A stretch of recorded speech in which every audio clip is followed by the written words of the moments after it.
तो बताइए अभी हाल ही में संयुक्त राष्ट्र विकास कोष के द्वारा किन दो इकाइयों को प्रतिष्ठित इक्वेटर प्राइज 2021 के लिए चुना गया? तो आंसर होगा स्नेह कुंज ट्रस्ट और अधिमलाई पझंगू डीएनर प्रोड्यूसर कंपनी लिमिटेड को। अब पहली बात तो आपको ये याद रखनी है कि ये जो इक्वेटर प्राइज है ये 2 साल में एक बार दिया जाता है। कौन देता है? यूनाइटेड नेशन डेवलपमेंट प्रोग्राम देता है। और क्यों दिया जाता है? तो जैव विविधता के संरक्षण के लिए। इस बार इसके 10 विजेता थे, जिनमें से 2 भारतीय हैं। एक तो है अधिमलाई कंपनी जो कि तमिलनाडु की है, दूसरी है स्नेह कुंज ट्रस्ट जो कि कर्नाटक का है। इतना सा आपको याद रखना है। अच्छा मुझे बताओ, जैव विविधता दिवस बायोडाइवर्सिटी डे कब मनाया जाता है? तो आंसर होगा 22 मई को। और यूनाइटेड नेशन डेवलपमेंट प्रोग्राम मैंने बोला, इसका हेडक्वार्टर न्यूयॉर्क में है। इसके हेड कौन है? एकिम स्टिनर है। और यूनाइटेड नेशन डेवलपमेंट प्रोग्राम से याद रखना, ये एक इंडेक्स जारी करता है जिसको कहते हैं ह्यूमन डेवलपमेंट इंडेक्स। तो ह्यूमन डेवलपमेंट इंडेक्स 2020 जो आया था उसमें टॉप पे था नॉर्वे और भारत 131 नंबर पे था। और अवार्ड की बात चल रही है तो 2-3 नाम मैं आपको बताऊंगा, याद रखना। विश्व खाद्य पुरस्कार किसने जीता? शकुंतला थिल्स्टेड ने। नेल्सन मंडेला मानवतावादी पुरस्कार 2020 किसने जीता? रुमाना सिन्हा सहगल ने। और ओलंपिक लॉरेल पुरस्कार किसने जीता? मोहम्मद यूनुस ने। ये याद रखना, बढ़ते हैं आगे। अच्छा फिर बताइए अभी हाल ही में मिस इंडिया यूएसए 2021 का खिताब किसने जीता? तो आंसर होगा वैदेही डोंगरी ने। तो मिशिगन की है ये वैदेही डोंगरी। और अभी इन्हीं को 2021 में मिस इंडिया यूएसए का ताज पहनाया गया है। जबकि जॉर्जिया की अर्शी लालानी ये दूसरे स्थान पे रही है। ये जो वैदेही है इन्होंने भारतीय शास्त्रीय नृत्य कथक का शानदार प्रदर्शन किया था, जिसके लिए उन्हें मिस टैलेंटेड का पुरस्कार भी मिला है। बाकी एंड्रिया मेजा का नाम याद रखना है, मिस यूनिवर्स 2020 का खिताब जीता था। बड़ा इंपॉर्टेंट प्रश्न है। ये है कहां से? ये मैक्सिको से है। और मानसी वाराणसी आप जानते होंगे, मिस इंडिया 2020 खिताब जीता था इन्होंने। चलो एक प्रश्न का जवाब दो। एशिया पर्यावरण प्रवर्तन पुरस्कार, एशिया एनवायरमेंट एनफोर्समेंट अवार्ड, ये किसे दिया गया? सुष्मिता लेंका को दिया गया था पेंगोलिन के संरक्षण के लिए। जबकि हिंदी साहित्य अकादमी पुरस्कार मिला था अनामिका को उनके उपन्यास टोकरी में दिगंत थेरी गाथा के लिए। ये नाम भी ध्यान रखना। ये मोस्ट इंपॉर्टेंट जो मैं आपको एक्स्ट्रा बीच में बताता हूं ना, ये मोस्ट इंपॉर्टेंट चीजें होती हैं, इनको ध्यान रखना। और अगर डेली आप हमारा करंट अफेयर्स का लेक्चर या वीकली मंथली वाला देखते होंगे तो बार बार ये चीजें मैं रिपीट करता हूं, तो साथ साथ बोलते रहा करो, रिवाइज करते रहा करो, आपको ऐसे ही याद हो जाएगा। फिर बताइए अभी हाल ही में किस मंत्रालय ने राष्ट्रीय लॉजिस्टिक उत्कृष्टता पुरस्कार, नेशनल लॉजिस्टिक एक्सीलेंस अवार्ड शुरू करने की घोषणा की है? तो आंसर होगा वाणिज्य व उद्योग मंत्रालय ने। तो लॉजिस्टिक के क्षेत्र पर ध्यान केंद्रित करने के लिए भारत सरकार ने नेशनल लॉजिस्टिक एक्सीलेंस अवार्ड्स नाम से पुरस्कारों की नई श्रेणी शुरू करने की घोषणा की है। और इसे शुरू किया जाएगा वाणिज्य व उद्योग मंत्रालय के द्वारा। और इसके मंत्री कौन है? पीयूष गोयल हैं। और आपको याद है ना, भी पीयूष गोयल राज्यसभा में सदन के नेता बने थे। और उपनेता कौन बने? हमारे माइनॉरिटी अफेयर्स मिनिस्टर यानी कि मुख्तार अब्बास नकवी। अच्छा आप तो ये बताओ, भारत का सबसे बड़ा मल्टी मॉडल लॉजिस्टिक पार्क कहां पे बनेगा? गुजरात के अहमदाबाद में। और अगर आपसे पूछा जाए कि देश का पहला लॉजिस्टिक पार्क कहां पे बनेगा, तो असम में। ये दोनों पॉइंट ध्यान रखना। बाकी रेल मंत्रालय अश्विनी वैष्णव के पास है। कृषि मंत्री कौन है? नरेंद्र सिंह तोमर है। और उद्यम मंत्रालय महेंद्र नाथ पांडे के पास है। और देखो उद्यम मंत्रालय से आपको याद होगा, अभी वित्त मंत्रालय में एक नया विभाग जोड़ा गया था, सार्वजनिक उपक्रम विभाग, पब्लिक एंटरप्राइजेस डिपार्टमेंट, जो पहले उद्यम मंत्रालय का हिस्सा था। ये पॉइंट भी ध्यान रखना। अच्छा फिर बताइए अभी किसे यूनेस्को की विश्व विरासत सूची से बाहर कर दिया गया? तो आंसर होगा लिवरपूल को। तो अभी ब्रिटेन के लिवरपूल शहर को यूनेस्को की विश्व विरासत सूची से बाहर कर दिया गया है।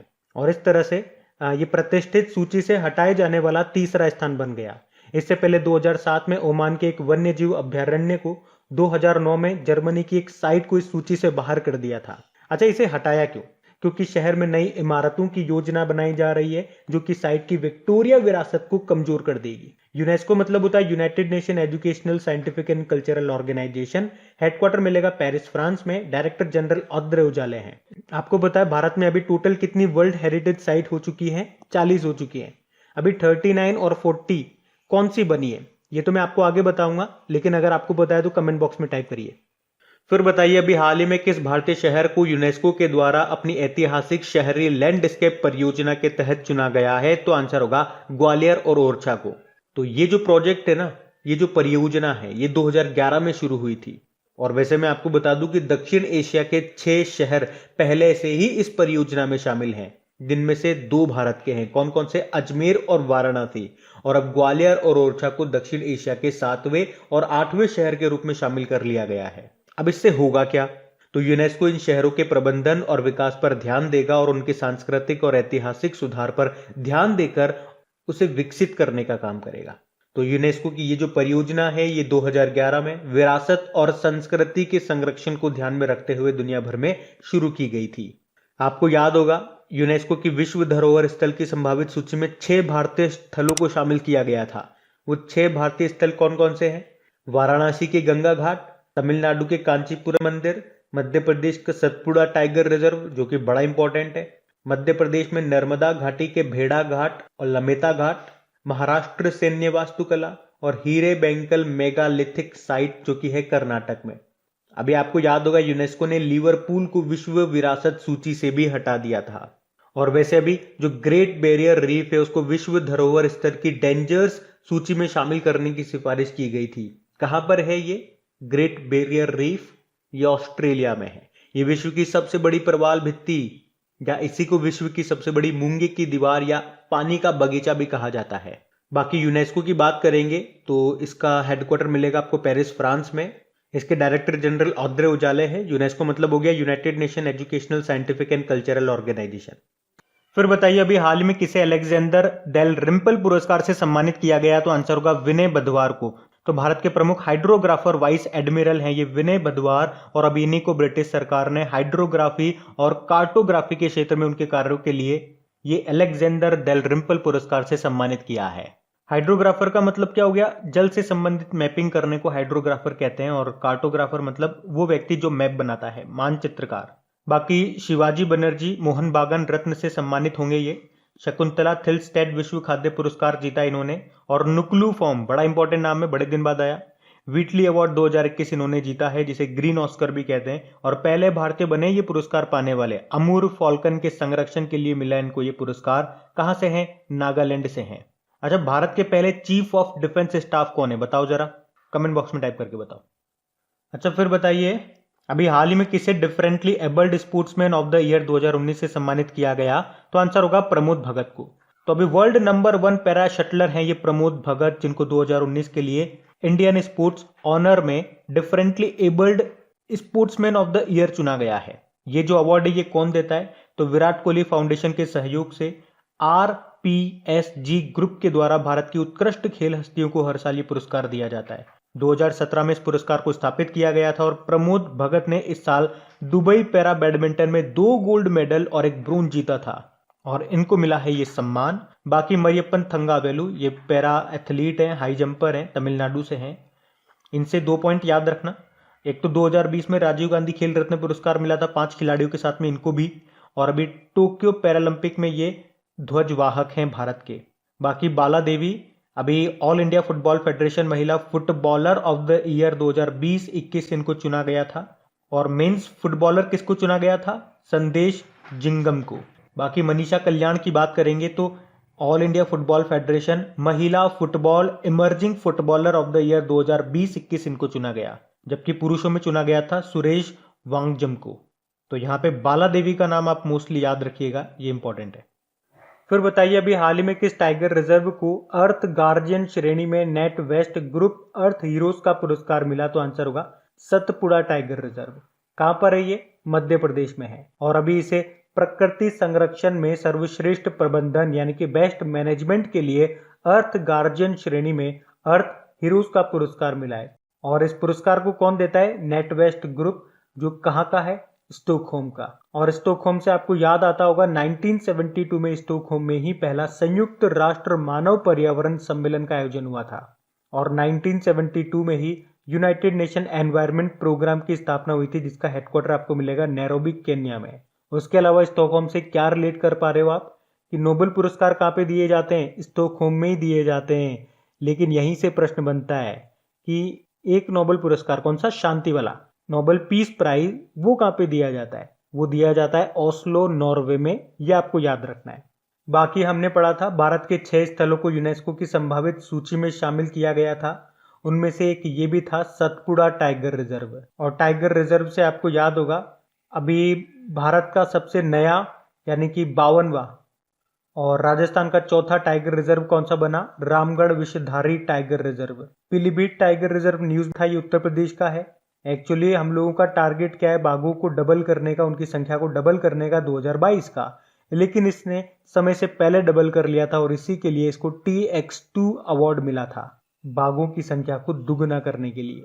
पक्के टाइगर रिजर्व ये आपको मिलेगा अरुणाचल प्रदेश में। बाकी अगर आपसे पूछा जाए कि इंटरनेशनल टाइगर डे कब मनाया जाता है, तो आप लोगों ने पढ़ा था 29 जुलाई को मनाते हैं। और इसकी थीम क्या थी? There survival in our hands, उनका अस्तित्व हमारे हाथों में है। प्रोजेक्ट टाइगर कब शुरू हुआ था? 1973 में। और टाइगर मैन ऑफ इंडिया के नाम से किन्हें जाना जाता है? कैलाश सांखला को। सबसे ज्यादा टाइगर मध्य प्रदेश में आपको मिलेंगे, तो ये भी पॉइंट ध्यान रखना। बढ़ते आगे।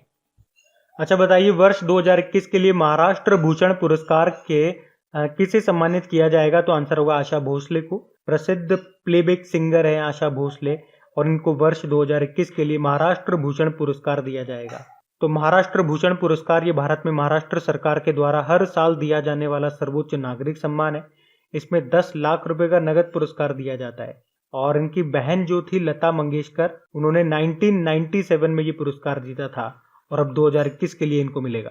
और अगर आपसे पूछा जाए कि पहला महाराष्ट्र भूषण पुरस्कार ये किसे मिला था और कब मिला था, तो 1996 में मिला था मराठी लेखक PL देशपांडे को। बाकी आप जानते हो 51वां दादा साहब फाल्के पुरस्कार मिला है रजनीकांत को। 67th नेशनल अवार्ड्स के बारे में आपको याद होगा। बेस्ट फिल्म का हिंदी बेस्ट फिल्म का अवार्ड मिला था छिछोरे को। और बेस्ट एक्टर रहे थे मनोज बाजपेयी भोंसले मूवी के लिए, और धनुष असुरन मूवी के लिए।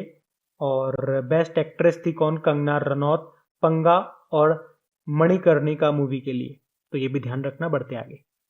तो आपसे पूछा जा रहा है कि अभी हाल ही में किस राज्य के काकतीय रुद्रेश्वर मंदिर को भारत की 39वीं यूनेस्को विश्व धरोहर सूची में शामिल किया गया? तो ये है तेलंगाना का। तेलंगाना में वारंगल के पास मुगुल जिले के पालमपेट में काकतीय रुद्रेश्वर मंदिर को, जिसे रामप्पा मंदिर भी कहा जाता है, उसे अभी यूनेस्को की विश्व धरोहर सूची में शामिल कर लिया गया है। और इसी के साथ ये भारत की 39वीं वर्ल्ड हेरिटेज साइट बन गई है। तो इस मंदिर के बारे में बात करेंगे। इसका निर्माण 1213 ईस्वी में काकतीय वंश के राजा रुद्रदेव ने करवाया था। मैंने आपको कहा इस मंदिर को और क्या कहा जाता है? रामप्पा मंदिर भी कहा जाता है। एक्चुअली में रामप्पा इस मंदिर के वास्तुकार थे, और उन्हीं के नाम पे इसको रामप्पा मंदिर कहा जाता है। तो कहां पर है ये काकतीय रुद्रेश्वर मंदिर? तेलंगाना में है। और ये मंदिर किसका है? भगवान शिव, भगवान विष्णु और भगवान सूर्य का मंदिर है। उसके अलावा याद रखना, अगर आपसे पूछा जाए अभी किस भारतीय शहर को यूनेस्को के द्वारा अपनी ऐतिहासिक शहरी लैंडस्केप परियोजना के तहत चुना है, तो मध्य प्रदेश का ओरछा और ग्वालियर को। अभी याद रखना, यूनेस्को ने लिवरपूल को विश्व विरासत सूची से हटा भी दिया है। उसके अलावा 6 भारतीय स्थलों को यूनेस्को की विश्व धरोहर स्थलों की अस्थायी सूची में शामिल किया गया था। और वो 6 स्थल कौन कौन से हैं? वाराणसी का गंगा घाट, तमिलनाडु के कांचीपुरम मंदिर, मध्य प्रदेश के सतपुड़ा टाइगर रिजर्व, मध्य प्रदेश में नर्मदा घाटी के भेड़ा घाट और लमेता घाट, महाराष्ट्र सैन्य वास्तुकला और हीरे बेंकल मेगालिथिक साइट जो कि कर्नाटक में है। यूनेस्को की बात करेंगे तो United Nation Educational and Scientific and Cultural Organization इसकी फुल फॉर्म हो गई। स्थापना होती है 1945 में। हेडक्वार्टर आपको कहाँ पे मिलेगा? पेरिस, फ्रांस में मिलेगा। और इसके डायरेक्टर जनरल है ऑद्रे उजाले। तो ये मोस्ट इंपॉर्टेंट क्वेश्चन रहेगा आपका। तो ये तो हो गई भारत की 39वीं साइट। अभी भारत की 40वीं साइट भी बन चुकी है, जो कि यूनेस्को वर्ल्ड हेरिटेज साइट में शामिल हो गई है। अगर आपको बताए कमेंट बॉक्स में टाइप करके बताओ, वैसे आगे तो हम पढ़ने वाले हैं। बताइए अभी हाल ही में भारत के किस शहर को यूनेस्को की विश्व धरोहर सूची में शामिल किया गया? तो आंसर होगा धोलावीरा। तो अभी गुजरात में हड़प्पा युगीन शहर धोलावीरा को यूनेस्को की विश्व धरोहर सूची में शामिल कर लिया गया है। तो इस तरह से आप देखोगे गुजरात में अब 4 विश्व धरोहर स्थल हो गए हैं। कौन कौन से? पावागढ़ के निकट चंपानेर, पाटन में रानी की वाव, ऐतिहासिक शहर अहमदाबाद, और अब ये चौथा हो गया धोलावीरा। और इस तरह से ये भारत का 40वां विश्व धरोहर स्थल बन गया है। अभी पीछे हम लोगों ने पढ़ा था भारत का 39वां विश्व धरोहर स्थल कौन सा बना है?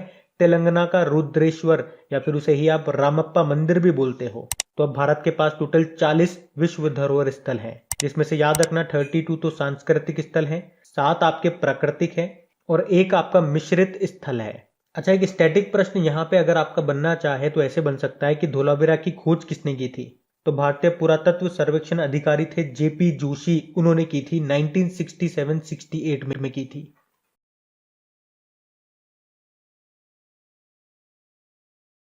अच्छा बताइए अभी हाल ही में किसे ऑल इंडिया फुटबॉल फेडरेशन महिला फुटबॉल ऑफ द ईयर 2020-21 के लिए चुना गया? तो आंसर होगा बाला देवी को।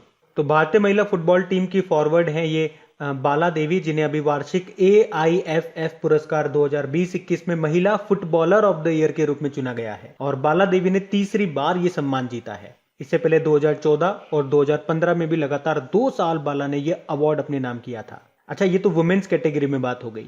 अगर मेंस कैटेगरी में बात करेंगे कि men's AIFF player of the year का अवार्ड जीता किसने? संदेश जिंगम ने। इनके अलावा युवा खिलाड़ी हैं मनीषा कल्याण और सुरेश वांगजम। उन्होंने AIFF emerging footballer of the year 2020-21 का अवार्ड जीता है। अच्छा, फुटबॉल से आपको एक फुटबॉलर का नाम याद आता होगा, बाइचिंग भूटिया, और उनके नाम पे स्टेडियम बताओ कहां पे बन रहा है? नामची में बन रहा है, नामची सिक्किम में। और ऑल इंडिया फुटबॉल फेडरेशन की बात करेंगे, इसके प्रेसिडेंट है प्रफुल्ल पटेल। और फुटबॉल से 2 कप आप याद रख लो अभी। एक तो यूरो कप 2020 हुआ था, जिसको जीता है इटली ने इंग्लैंड को हरा के। कोपा अमेरिका 2021 हुआ था, अर्जेंटीना ने जीता है ब्राजील को हरा के। और 2022 में आपके फीफा वर्ल्ड कप होंगे, कहां पे होंगे? कतर दोहा में होंगे। और 2022 में ही महिला एशिया कप भी होंगे, वो कहां पे होंगे? भारत में होंगे। भारत में कहां? मुंबई और पुणे में। उसके अलावा आप जानते हो, चलो आप ही बताओ, अभी मोहन बागान रत्न से किसे सम्मानित किया जाएगा ऐसा बोला गया? तो शिवाजी बनर्जी को। और फुटबॉल से संबंधित कुछ इंपॉर्टेंट ट्रॉफियां और कप मैंने आपको बताए थे जो एग्जाम में पूछी जाती हैं, जैसे कि रोवर्स कप हो गया, मर्डेगा कप, इसका संबंध किस खेल से? ऐसे प्रश्न आता है। डूरंड कप हो गया, सुब्रोतो कप हो गया, सर आशुतोष मुखर्जी कप हो गया, संतोष ट्रॉफी हो गई। तो कम से कम यही ध्यान रखना। आप बढ़ते हैं आगे। फिर बताइए, अभी हाल ही में ओलंपिक का आदर्श वाक्य बदलकर क्या कर दिया गया? तो देखो, जो पहले था ना, उसमें लास्ट में एक शब्द जोड़ दिया गया। तो लैटिन भाषा में लिखे हुए हैं ये। तो सिटियस, अल्टियस, फोर्टियस ये पहले था, इसमें अब एक शब्द जोड़ दिया जिसको कहेंगे कम्युनिस्ट। इंग्लिश में इसको बोल दोगे आप तो ये बन जाएगा फास्टर, हायर, स्ट्रॉन्गर। जो पहले था इसमें टुगेदर शब्द जोड़ दिया। बाकी टोक्यो ओलंपिक चल रहे हैं, आप जानते ही हो। कुछ इंपॉर्टेंट पॉइंट मैं आपको बता देता हूं, वैसे तो डेली करंट अफेयर्स में हर बार मैं आपको बताता हूं। एक तो टोक्यो ओलंपिक में जो उद्घाटन समारोह में जो ध्वजवाहक थे कौन कौन रहे? बॉक्सर MC मैरी कॉम और हमारे हॉकी फील्ड के कप्तान मनप्रीत सिंह। जबकि इसके समापन समारोह में ध्वजवाहक कौन होंगे? पहलवान बजरंग पूनिया होंगे। और टोक्यो पैरालंपिक में ध्वजवाहक कौन होंगे? मरियप्पन थंगावेलु होंगे। इसके अलावा 3 नाम मैं आपको और बताता हूं। दीपक काबरा का नाम, टोक्यो ओलंपिक में पहले भारतीय जिम्नास्टिक जज हैं ये। टोक्यो ओलंपिक में पहले भारतीय जूरी कौन बने? तो पवन सिंह बने। और अशोक कुमार कौन बने? क्या है ये? तो टोक्यो ओलंपिक में कुश्ती में एम्पायरिंग करने वाले एकमात्र भारतीय हैं ये। और अगर आपसे एग्जाम में पूछा जाए ना कि ओलंपिक में पदक जीतने वाली पहली भारतीय महिला कौन थी, तो कर्नम मल्लेश्वरी थी। ये वेटलिफ्टर है। सिडनी ओलंपिक सन 2000 में इन्होंने पदक जीता था। और कौन सा पदक? ब्रॉन्ज मेडल जीता था। अभी वैसे इनका नाम करंट अफेयर्स में भी है। दिल्ली यूनिवर्सिटी की पहली वाइस चांसलर बनाया गया इनको। और पैरा ओलंपिक खेलों का जनक किन्हें कहा जाता है? सर लुडविग गुट्टमन को कहा जाता है। अभी टोक्यो ओलंपिक चल रहे हैं ये 2020 वाले, हो 2021 में रहे लेकिन बोला इनको 2020 ही जाएगा।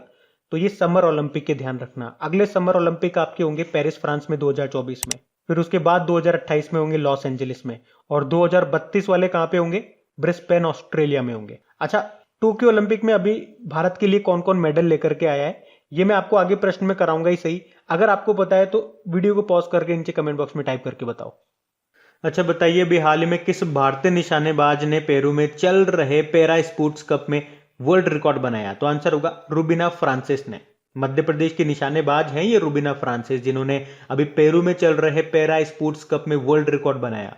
उन्होंने महिलाओं के लिए 10 metre air pistol para event में गोल्ड मेडल जीता है। बाकी बाला देवी का नाम याद होगा, ये फुटबॉलर है और अभी वार्षिक AIFF यानी कि ऑल इंडिया फुटबॉल फेडरेशन पुरस्कार 2020-21 में women's footballer of the year का अवार्ड जीता था। जबकि पुरुषों में संदेश जिंगम ने जीता था ये सम्मान। और मनीषा कल्याण और सुरेश वांगजम का नाम आपको याद होगा, इनको emerging footballer of the year 2020-21 का खिताब मिला था। अभी आपको ISSF शूटिंग वर्ल्ड कप 2021 का भी याद होगा, जो क्रोएशिया में चल रहा था। उसमें भारत 10वें स्थान पर आए। भारत ने 4 मेडल जीते थे, जिसमें से 1 गोल्ड था। और वो गोल्ड किसने जीता था? रानी सरनोबत ने जीता था। भारत 10वें स्थान पर रहा था, पहले स्थान पर रशिया रहा था। और इंटरनेशनल स्पोर्ट्स शूटिंग फेडरेशन का हेडक्वार्टर मिलेगा आपको म्यूनिक जर्मनी में। फिर बताइए टोक्यो ओलंपिक 2020 में मीराबाई चानू ने भारोत्तोलन यानी कि वेट लिफ्टिंग में कौन सा पदक जीता? तो आप सब जानते हो इन्होंने सिल्वर मेडल जीता है। किस कैटेगरी में जीता है? तो 49th किलोग्राम की कैटेगरी में जीता है। और इस तरह से टोक्यो ओलंपिक 2020 में मेडल जीतने वाली ये पहली भारतीय बन गई है। मीराबाई चानू ने सिल्वर जीता है। गोल्ड किसने जीता? चाइना की जुई होउ ने। और ब्रॉन्ज जीता है इंडोनेशिया ने। और इस तरह से आप देख लो मीराबाई चानू ये पहली भारतीय बन गई हैं जिन्होंने ओलंपिक में वेट लिफ्टिंग में सिल्वर मेडल जीता है। और अगर आपसे प्रश्न पूछा जाए कि ओलंपिक में पदक जीतने वाली पहली भारतीय महिला कौन थी, तो आंसर होगा कर्णम मल्लेश्वरी। ये वेट लिफ्टर थी। इन्होंने ब्रोंज मेडल जीता था सिडनी ओलंपिक्स में। और अब ओलंपिक के इतिहास में मीराबाई चानू वेटलिफ्टिंग में सिल्वर मेडल जीतने वाली पहली भारतीय महिला बन गई है। मीराबाई चानू ओलंपिक के इतिहास में वेटलिफ्टिंग में सिल्वर मेडल जीतने वाली पहली भारतीय बन गई हैं। तो इनका नाम आपको याद रखना है। बढ़ते आगे। फिर बताइए अभी इंडियन ओलंपिक एसोसिएशन ये टोक्यो ओलंपिक में जो गोल्ड मेडल जीत के लाएंगे उन एथलीट के जो कोच होंगे उनको कितनी पुरस्कार राशि देगा, मतलब कोच को भी मिलेगा पैसा, तो मिलेगा 12.5 लाख रुपए। तो अगर टोक्यो ओलंपिक में कोई एथलीट गोल्ड जीत के लाता है तो उसके कोच को 12.5 लाख रुपए मिलेंगे। सिल्वर जीत के लाएगा तो उसके कोच को 10 लाख रुपए मिलेंगे। और ब्रॉन्ज जीत के लाएगा तो उसके कोच को 7.5 लाख रुपए मिलेंगे। तो अब आप मुझे बताओ कमेंट बॉक्स में टाइप करके कि मीराबाई चानू के कोच को कितने लाख रुपए मिलेंगे और पीवी सिंधु के कोच को कितने लाख रुपए मिलेंगे। देखो कितना घुमा के प्रश्न पूछा गया है ना। एग्जाम में ऐसे ही प्रश्न पूछे जाते हैं कि पूछना कुछ और चाहते हैं लेकिन पूछ कुछ और लिया। अच्छा देखो पैसों की बात है तो राजीव गांधी खेल रत्न पुरस्कार की जो पुरस्कार राशि है उनको भी बदल दिया गया था। जैसे पहले राजीव गांधी खेल रत्न पुरस्कार में जो पुरस्कार राशि है वो कितनी थी? 7.5 लाख रुपए। अभी उसको बढ़ा करके 25 लाख रुपए कर दिया गया। उसी तरह से अर्जुन अवार्ड में जो पुरस्कार राशि है वो 5 लाख रुपए दी जाती थी, अब उसे बढ़ाकर 15 लाख कर दिया। ध्यानचंद पुरस्कार में बात करेंगे तो पहले 5 लाख दिए जाते थे, अब 10 लाख रुपए दिए जा रहे हैं। उसी तरह से द्रोणाचार्य में अगर आजीवन कैटेगरी में बात करेंगे तो पहले 5 लाख दिए जाते थे, अब 15 लाख दिए जाएंगे। जबकि नियमित कैटेगरी में पहले 5 लाख ही दिए जाते थे, अब 10 लाख रुपए दिए जाएंगे। तो ये ध्यान रखना। अच्छा बताइए टोक्यो ओलंपिक में हिस्सा लेने वाली सबसे कम उम्र के एथलीट कौन है? तो आंसर होगा हेंड जाजा। हेंड जाजा ये सीरिया की टेबल टेनिस प्लेयर हैं। अच्छा इंटरनेशनल टेबल टेनिस फेडरेशन का हेडक्वार्टर कहां पर है? लुज़ेन स्विट्जरलैंड में है। तो ये हेंड जाजा ये मात्र 12 साल की हैं और टोक्यो ओलंपिक में हिस्सा लेने वाली सबसे कम उम्र की ये एथलीट हैं। और इस तरह से वे ओलंपिक इतिहास में सबसे कम उम्र की टेबल टेनिस एथलीट भी बन गई है। वहीं टोक्यो ओलंपिक में ही बात करेंगे तो सबसे उम्र दराज एथलीट कौन है? तो ये ऑस्ट्रेलिया की घुड़सवार है, नाम है मैरी हैना। 66 ईयर इनकी उम्र है। बाकी उम्र से बात करोगे तो ओलिवर डायमंड का नाम आपको याद होगा, अंतरिक्ष में जाने वाले सबसे कम उम्र के अंतरिक्ष यात्री बने। 18 साल इनकी उम्र है। और वेली फंक अंतरिक्ष में जाने वाले सबसे ज्यादा उम्र के यानी कि उम्र दराज व्यक्ति बने। 82 ईयर इनकी उम्र है। ये दोनों के दोनों अभी जेफ बेजोस के साथ उनके ब्लू ओरिजिन में अंतरिक्ष में गए थे। फिर बताइए अभी हाल ही में टोक्यो ओलंपिक में सबसे कम उम्र में गोल्ड जीतने वाली मोमिजी निशिया ये किस देश की है? तो आंसर होगा जापान की। जापान की है ये मोमिजी निशिया और ये टोक्यो ओलंपिक में गोल्ड मेडल जीतने वाली सबसे कम उम्र की खिलाड़ी बन गई हैं। इन्होंने 13 साल 330 दिन की उम्र में ये रिकॉर्ड बनाया है। और किस गेम में?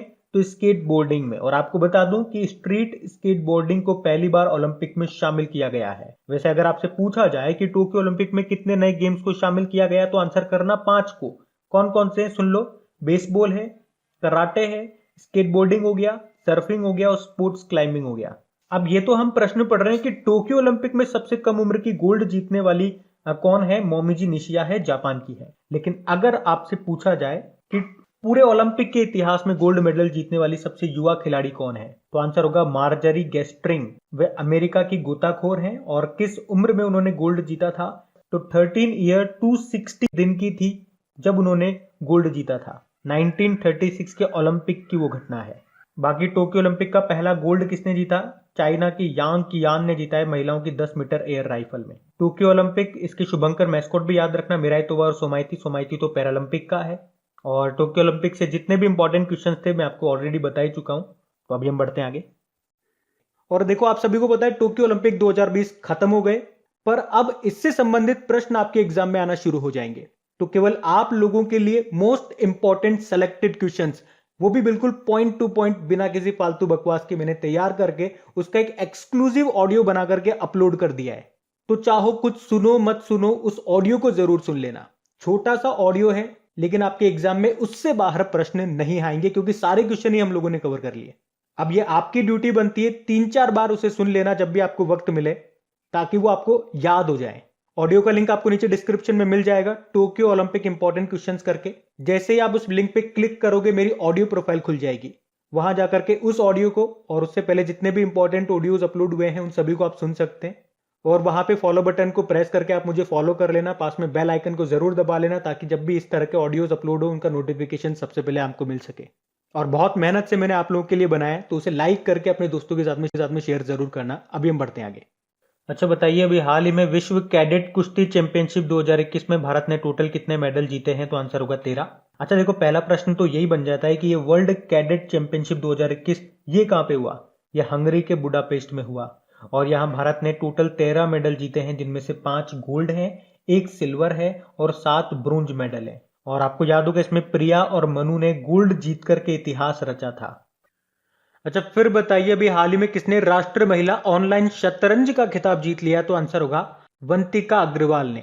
दिल्ली की चेस प्लेयर है ये वंतिका अग्रवाल, और इन्होंने राष्ट्र महिला ऑनलाइन शतरंज का खिताब जीत लिया। देखो, शतरंज से आपको एक प्रश्न याद रखना है। अगर आपसे पूछा जाए कि किस शतरंज खिलाड़ी को बीबीसी सर्वश्रेष्ठ भारतीय महिला खिलाड़ी 2020 चुना गया था, तो आंसर होगा कोनेरू हम्पी। और दुनिया के सबसे युवा ग्रैंड मास्टर कौन बन गए? तो आंसर होगा अभिमन्यु मिश्रा। बाकी भारत के सबसे युवा ग्रैंड मास्टर कौन है? डी गुकेश है। ये तमिलनाडु से हैं और दुनिया के तीसरे सबसे युवा ग्रैंड मास्टर हैं। वैसे वर्तमान में हमारे 68 नंबर के ग्रैंड मास्टर कौन है? अर्जुन कल्याण है। ये भी तमिलनाडु से हैं।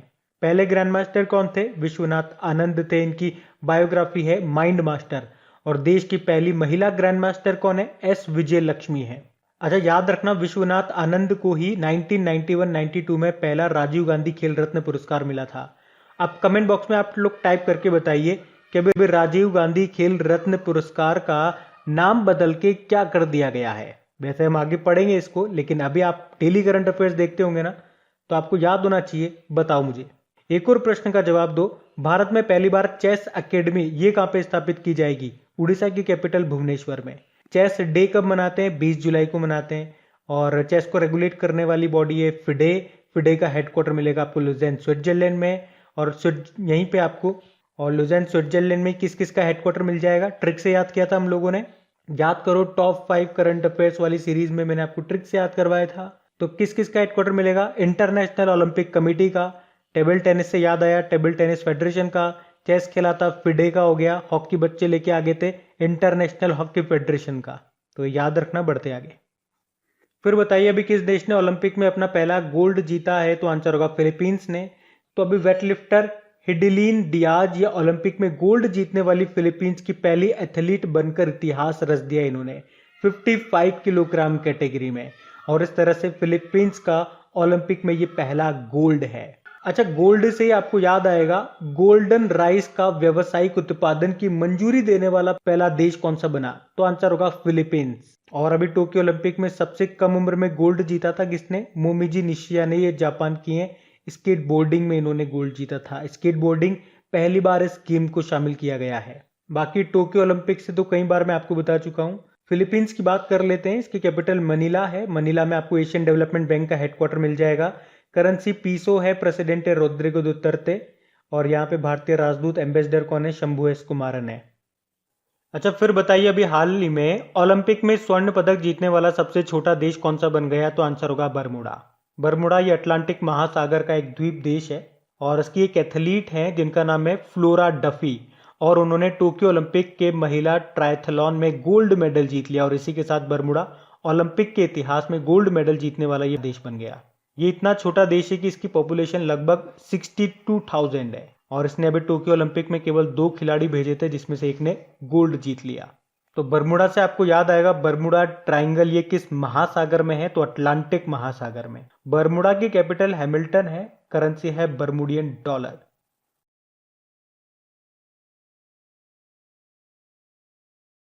फिर बताइए, अभी हाल ही में किस राज्य के कुनरिया गांव में बालिका पंचायत का पहला चुनाव कराया गया? तो आंसर होगा गुजरात में। आपको याद होगा एक सीरियल आता था बालिका वधू, उसी से प्रेरित होकर के बालिका पंचायत का पहला चुनाव कराया गया है। कहां पे? गुजरात के कच्छ जिले के कुनरिया गांव में। इसमें 10 से 21 साल की युवा महिलाओं ने चुनाव लड़ा और ऐसा करने का उद्देश्य क्या रहा कि अभी से ही, कम उम्र से ही बालिकाओं को सशक्त बनाना, उनके अंदर लीडरशिप डेवलप करना। तो वे महिलाओं से संबंधित मुद्दों का समाधान करेंगी इसमें। गुजरात की कैपिटल गांधीनगर है। गांधीनगर निर्वाचन क्षेत्र कॉन्स्टिट्यूएंसी है। अमित शाह जो कि गृह मंत्री हैं और अभी सहकारिता मंत्रालय भी इनको मिल गया। मुख्यमंत्री यहाँ के विजय रूपाणी है, गवर्नर है आचार्य देवव्रत और चीफ जस्टिस है विक्रमनाथ। अभी आप जानते हो गुजरात के धोलावीरा स्थल को यूनेस्को की वर्ल्ड हेरिटेज साइट में शामिल कर लिया गया। इस तरह से ये गुजरात का तो चौथा और भारत का 40वां विश्व धरोहर स्थल बना है। हड़प्पा सभ्यता का स्थल है ये धोलावीरा। और इससे पहले 39 नंबर का कौन सा बना? तेलंगाना का रामप्पा मंदिर। तो ये ध्यान रखना बढ़ते आगे। फिर बताइए कि अभी हाल ही में केरल का पहला बुक विलेज ये कहां पे खुला है? तो आंसर होगा कोल्लम में। तो अभी कोल्लम जिले के पेरुकुलम गांव को केरल के पहले बुक विलेज का खिताब दिया गया है। तो गांव का एक पुस्तकालय है, एक लाइब्रेरी है, बापूजी स्मारक ग्रंथशाला। उसी ने गांव में अलग अलग जगहों पे बुक शेल्फ या बुक नेस्ट लगाए हैं ताकि कोई भी व्यक्ति यहां से किताब उठा करके पढ़ सके और फिर वापस वहीं पे रख दे। और ये जो पुस्तकालय है ये घरों में भी किताब पहुंचाता है। तो सिंपल सा प्रश्न क्या बन गया? केरल का पहला बुक विलेज कौन सा बन गया? तो आंसर होगा कोल्लम जिले का पेरुकुलम गांव। अच्छा, अगर मैं आपसे पूछूं कि 100% टीकाकरण करने वाला पहला गांव कौन सा बन गया, तो फिर आपका आंसर होगा जम्मू कश्मीर का वेयान गांव। और 100% एलपीजी गैस कनेक्शन वाला पहला राज्य बना था कौन सा? हिमाचल प्रदेश। और 100% हर घर जल वाला पहला राज्य कौन सा है? गोवा है। वैसे गोवा अभी रेबीज मुक्त होने वाला पहला स्टेट भी बन गया। उसके अलावा याद रखना, देश में पहली बार अभी किस राज्य में मोंक फ्रूट की खेती शुरू हो गई है करना? तो हिमाचल प्रदेश इसका आंसर होगा।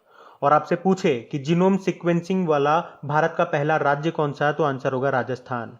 और जैव ईंधन नीति को लागू करने वाला पहला राज्य? तो भी आंसर होगा राजस्थान। अच्छा बताइए, अभी हाल ही में किस राज्य का हाईकोर्ट सभी अदालती कार्यवाही का सीधा प्रसारण करने वाला देश का पहला हाईकोर्ट बन गया? तो आंसर होगा गुजरात। तो अभी गुजरात हाईकोर्ट ने अपनी सभी कार्यवाही को यूट्यूब पर लाइव कर दिया था और ऐसा करने वाला ये पहला हाईकोर्ट बन गया। और ऐसा करने का उद्देश्य क्या है? आम जनता अदालती कार्यवाही को देख सके, उसी के लिए। अच्छा, अदालत से एक प्रश्न याद आता है, भारत की पहली ई लोक अदालत ये कहां पे शुरू हुई? पहले तो ये बताओ। तो याद रखना छत्तीसगढ़ में। जबकि पूछा जाएगा कि ई कैबिनेट प्रणाली लागू करने वाला पहला राज्य बना कौन सा? हिमाचल प्रदेश। अभी आपने पढ़ा भी होगा जम्मू कश्मीर हाईकोर्ट का नाम चेंज हो गया और क्या हो गया? जम्मू कश्मीर और लद्दाख हाईकोर्ट। और वर्तमान में गुजरात हाईकोर्ट के चीफ जस्टिस का नाम क्या है? विक्रमनाथ है। और टोटल भारत में आपको कितने हाईकोर्ट मिलेंगे? 25 मिलेंगे। 25वां बना था अमरावती हाईकोर्ट जो आपको मिलेगा आंध्र प्रदेश में। चलो कुछ प्रश्न मैं आपसे पूछता हूं, बताना। हाईकोर्ट में पहली महिला जस्टिस का नाम क्या है? अन्ना चांडी है, केरल हाईकोर्ट की थी ये। और हाईकोर्ट में पहली महिला चीफ जस्टिस का नाम पूछेंगे ना तो लीला सेठ आंसर कर देना, हिमाचल प्रदेश हाईकोर्ट की थी। जबकि सुप्रीम कोर्ट की बात आ जाती है कि सुप्रीम कोर्ट में पहली महिला जस्टिस का नाम बताइए, तो फातिमा बीवी जानते हो आप। और सुप्रीम कोर्ट में पहली महिला चीफ जस्टिस कौन रही? तो आंसर कर देना कोई भी नहीं, कोई भी नहीं है। लेकिन अगर पूछ ले कि चलो फिर ये बता दो सुप्रीम कोर्ट के पहले चीफ जस्टिस का नाम क्या है, तो हीरा लाल जे कानिया। वर्तमान में कौन है? एनवी रमन्ना है। कौन से नंबर के? 48 नंबर के। और अभी किसी स्टेट में कोई महिला चीफ जस्टिस है क्या? तो है ना, तेलंगाना हाईकोर्ट में पहली महिला चीफ जस्टिस है। क्या नाम है उनका? हिमा कोहली नाम है। उसके अलावा अगर आपसे पूछ लिया जाए कि हाईकोर्ट के चीफ जस्टिस की रिटायरमेंट एज कितनी होती है, तो 62 ईयर होती है। जबकि सुप्रीम कोर्ट के चीफ जस्टिस की रिटायरमेंट एज कितनी होती है? 65 ईयर होती है। और चीफ जस्टिस से लिंक करके एक और नाम आप याद रख ही लो, केन्या की पहली महिला चीफ जस्टिस कौन बनी थी? मार्था कूम बनी थी। अब मेरा आपसे एक प्रश्न रहेगा कि केन्या के एक व्यक्ति हैं, अभी वो WHO की कार्यकारी बोर्ड के अध्यक्ष बने हैं। उन्होंने रिप्लेस किया है हमारे पूर्व स्वास्थ्य मंत्री डॉक्टर हर्षवर्धन को। उनका नाम आपको बताना है। समझ गए ना प्रश्न? तो बताओ। फिर बताइए, अभी किस देश ने 600 किलोमीटर प्रति घंटे की गति से चलने वाली हाई स्पीड मैगलेव ट्रेन का उत्पादन शुरू कर दिया? तो आंसर होगा चाइना ने। और इसे सबसे तेज भूमि पर चलने वाला वाहन माना जा रहा है। तो इसके बनने के बाद ये चाइना के शेंझेन से शंघाई के बीच चलेगी, जिससे लगने वाला समय 10 घंटे से घट करके 2.5 घंटे रह जाएगा। मैगलेव ट्रेन क्या होती है बताया था मैंने, ये इलेक्ट्रोमैग्नेटिक फोर्स यानी कि विद्युत चुंबकीय बल का उपयोग करती है। मतलब ये जो ट्रेन है ये पटरी को टच करके नहीं चलती है, इसके पहिए होते ही नहीं है, ये तो हवा में तीरती हुई चलती है। तो इसमें आप देख लो, जब टच नहीं रहेगी तो इसमें जो फ्रिक्शन होता है, जो घर्षण होता है, वो भी कम होगा, लॉसेस भी कम होंगे। सिंपल से सिद्धांत पे काम करती है। जैसे आपको बताया ना, मैग्नेट चुंबक, नॉर्थ पोल या साउथ पोल को, मतलब सेम पोल को पास में लाओगे तो वो दूर जाएंगे, अपोजिट पोल को पास में लाओगे तो वो एक दूसरे को खींचेंगे। बस उसी सिद्धांत पे ये काम करती है। चाइना की कैपिटल क्या है? बीजिंग। बीजिंग में ही आपको शंघाई कोऑपरेशन ऑर्गेनाइजेशन का हेडक्वार्टर मिल जाएगा, एशियन इंफ्रास्ट्रक्चर इन्वेस्टमेंट बैंक का हेडक्वार्टर मिल जाएगा। और बीजिंग में ही 2022 के आपके विंटर ओलंपिक्स होंगे, जिसके शुभंकर क्या है? बिंग ड्वेन ड्वेन और श्वेन रॉन रॉन। अच्छा, चाइना की शोक नदी किसे कहा जाता है? येलो रिवर को, या हुआंग हो नदी इसको आप बोल दो। अच्छा, टकला मकान मरुस्थल, ये भी आपको चाइना में मिलेगा। और चाइना और मंगोलिया की सीमा पे कौन सा मरुस्थल है, ये प्रश्न पूछा जाता है। गोबी मरुस्थल है। और एशिया की सबसे लंबी नदी है यांगटीसी नदी, चाइना में ही आपको मिलेगी। अच्छा देखो, ट्रेन की बात है ना, तो एक प्रश्न आपको याद रखना है कि आपको याद होगा 12,000 हॉर्स पावर का जो इंजन बनाया गया था, कहां पे? मधेपुरा रेल कोच फैक्ट्री, जो कि बिहार में है। किसकी सहायता से? फ्रांस की सहायता से। फ्रांस की एक अल्टसोम नाम की कंपनी है, उसकी सहायता से। और एक करंट अफेयर्स का प्रश्न आप यहां से लिंक कर सकते हो। अगर आपसे पूछा जाए किस देश की करेंसी को भी स्पेशल ड्राइंग राइट में शामिल किया गया, तो आंसर होगा चाइना। चाइना की करेंसी है रेनमिनबी। और ये जो स्पेशल ड्राइंग राइट है, ये आईएमएफ की मुद्रा, आईएमएफ की करेंसी आप बोल सकते हो, इंटरनेशनल मॉनेटरी फंड की। बढ़ते हैं आगे। फिर बताइए, देश का पहला भारतीय विरासत संस्थान इंडियन हेरिटेज इंस्टीट्यूट को किस शहर में स्थापित किया जाएगा, तो आंसर होगा नोएडा में। तो हमारे जो केंद्रीय संस्कृति मंत्री है ना, जी किशन रेड्डी, उन्होंने नोएडा में भारत का पहला इंडियन इंस्टीट्यूट ऑफ हेरिटेज बनाने का फैसला किया है। और इसकी खासियत क्या होगी कि इसमें पढ़ाई के साथ साथ शोध, मतलब रिसर्च या भारतीय संस्कृति विरासत के संरक्षण पे काम किया जा सकेगा। और देखो, नोएडा से ही आपको याद आएगा, उत्तर प्रदेश के जेवर में बन रहे ग्रीन फील्ड एयरपोर्ट का नाम नोएडा इंटरनेशनल एयरपोर्ट रखा है। और उसका जो लोगो है, उसमें उत्तर प्रदेश का राजकीय पक्षी है। अब आपको बताना है, उत्तर प्रदेश का राजकीय पक्षी, स्टेट बर्ड, वो कौन सा है। बाकी विरासत यानी कि हेरिटेज से एक डे याद आना चाहिए, वर्ल्ड हेरिटेज डे कब होता है? 18 अप्रैल को। जबकि अगर मैं आपसे पूछूं जनजातीय संग्रहालय ये कहां पे बनाया जा रहा है? झारखंड के रांची में। और रांची में ही आपको बिरसा मुंडा एयरपोर्ट भी मिलेगा। और बिरसा मुंडा के नाम पे स्टेडियम बन रहा है, कहां पे? राउरकेला में, जो कि है उड़ीसा में। यहीं पे 2023 में जो हॉकी वर्ल्ड कप होंगे ना, वो होने वाले हैं। और ये जो बिरसा मुंडा हॉकी स्टेडियम है, भारत का सबसे बड़ा हॉकी स्टेडियम बनेगा। अच्छा, आप तो ये बताओ, खेल विश्वविद्यालय ये कहां पे बन रहा है? राष्ट्रीय खेल विश्वविद्यालय बन रहा है मणिपुर में। और खेल को उद्योग का दर्जा किसने दिया? मिजोरम ने। जबकि रेल यूनिवर्सिटी बना है गुजरात के बड़ोदरा में। अच्छा, भारत की पहली ट्रांसजेंडर यूनिवर्सिटी ये कहां पे बनी? उत्तर प्रदेश के कुशीनगर में। और अगर आपसे पूछे कि भारत की पहली पॉड टैक्सी ये चलेगी कहां से कहां? नोएडा एयरपोर्ट से फिल्म सिटी के बीच में। और अभी देश का पहला ग्रेन एटीएम कहां पे खुला है? तो गुरुग्राम हरियाणा में खुला है, ये भी याद रख लेना। बढ़ते आगे। फिर आपको बताना है, अभी सभी सरकारी सेवाओं में ट्रांसजेंडर समुदाय को 1% आरक्षण देने वाला पहला राज्य कौन सा बन गया? तो आंसर होगा कर्नाटक। तो अभी कर्नाटक ये सभी सरकारी सेवाओं में ट्रांसजेंडर समुदाय के लिए 1% आरक्षण प्रदान करने वाला देश का पहला राज्य बन गया है। और ट्रांसजेंडर से आपको याद होगा, भारत की पहली ट्रांसजेंडर यूनिवर्सिटी ये कहां पे बन रही है? उत्तर प्रदेश के कुशीनगर में। और ओलंपिक खेलों के लिए क्वालिफाई करने वाले पहले ट्रांसजेंडर कौन बने? लॉरेल हब्बार्ड बने। ये न्यूजीलैंड से हैं, वेटलिफ्टर हैं, महिलाओं की कैटेगरी में खेलेंगे ये। और जोया खान का नाम भी याद होगा आपको, भारत में कॉमन सर्विस सेंटर की पहली ट्रांसजेंडर ऑपरेटर बनी थी, ये 2020 की बात है। एक तशरुआ आनंद शिशिर का नाम भी आपने सुना होगा, बांग्लादेश की पहली ट्रांसजेंडर न्यूज एंकर बनी थी ये। चलो, एक प्रश्न का जवाब तो आप ही दो अब। भारत का पहला ट्रांसजेंडर कम्युनिटी डेस्क कहां पे खुला है? तो आंसर होगा हैदराबाद में। और अगर हमारा डेली करंट अफेयर्स का लेक्चर आप पढ़ते होंगे तो 2 क्वेश्चन मैं आपसे और पूछूं। वैसे इन क्वेश्चन को मैं आपको आगे करवाऊंगा, लेकिन मैं अभी पूछ रहा हूं, अगर पता हो तो बताना। प्रश्न ये है, अभी किस राज्य ने ट्रांसजेंडरों को कॉलेजों में जो आयु सीमा होती है उसको खत्म कर दिया उनके लिए? वो राज्य कौन सा है? पता है तो बताओ, नहीं तो आगे तो मैं आपको बताऊंगा ही सही। फिर बताइए, अभी ताइवान नाम का उपयोग करते हुए ताइवान की सरकार किस देश में अपना पहला कार्यालय स्थापित करेगी? तो आंसर होगा लिथुआनिया। तो ताइवान नाम का उपयोग करते हुए ताइवान की सरकार लिथुआनिया में अपना पहला कार्यालय स्थापित करेगी। एक्चुअली में जो चाइना है ये ताइवान को उसका ही हिस्सा मानता है, जबकि ताइवान खुद को एक स्वतंत्र देश मानता है। और इसीलिए अब ताइवान ने अपने नाम से पहला कार्यालय स्थापित किया है, क्योंकि ताइवान दुनिया भर में अपनी राजनयिक उपस्थिति को मजबूत करना चाहता है। तो याद रखना कहां पे खुला, लिथुआनिया में। लिथुआनिया की कैपिटल क्या है, विल्नियस है, और करेंसी है लिथुआनियन लेटास। ये एक यूरोपियन कंट्री है, एक बाल्टिक कंट्री है लिथुआनिया। अगर आपसे एग्जाम में पूछा जाए कि बाल्टिक देश कौन कौन से हैं, 3 देश हैं, लिथुआनिया, एस्टोनिया और लातविया। बाकी ताइवान की बात करोगे तो ताइवान की कैपिटल ताइपे है, न्यू ताइवान डॉलर यहाँ की करेंसी है। और ताइवान किस द्वीप पर स्थित है, ऐसे पूछेंगे तो फार्मोसा द्वीप पर। अच्छा, फिर बताइए अभी हाल ही में अंतरिक्ष में जाने वाले सबसे कम उम्र के अंतरिक्ष यात्री कौन बन गए? तो आंसर होगा ओलिवर डायमेन। इनकी उम्र कितनी है? ये 18 साल के हैं, ओलिवर डायमेन, और ये अभी दुनिया में सबसे कम उम्र के अंतरिक्ष पर्यटक बन गए हैं। एक्चुअली में हुआ क्या था, अभी 20 जुलाई की बात है। अमेजन के जो मालिक है जेफ बेजोस, तो उनकी जो स्पेस कंपनी है ब्लू ओरिजिन, उसमें उनको मिला के टोटल 4 लोग अंतरिक्ष में घूमने गए थे।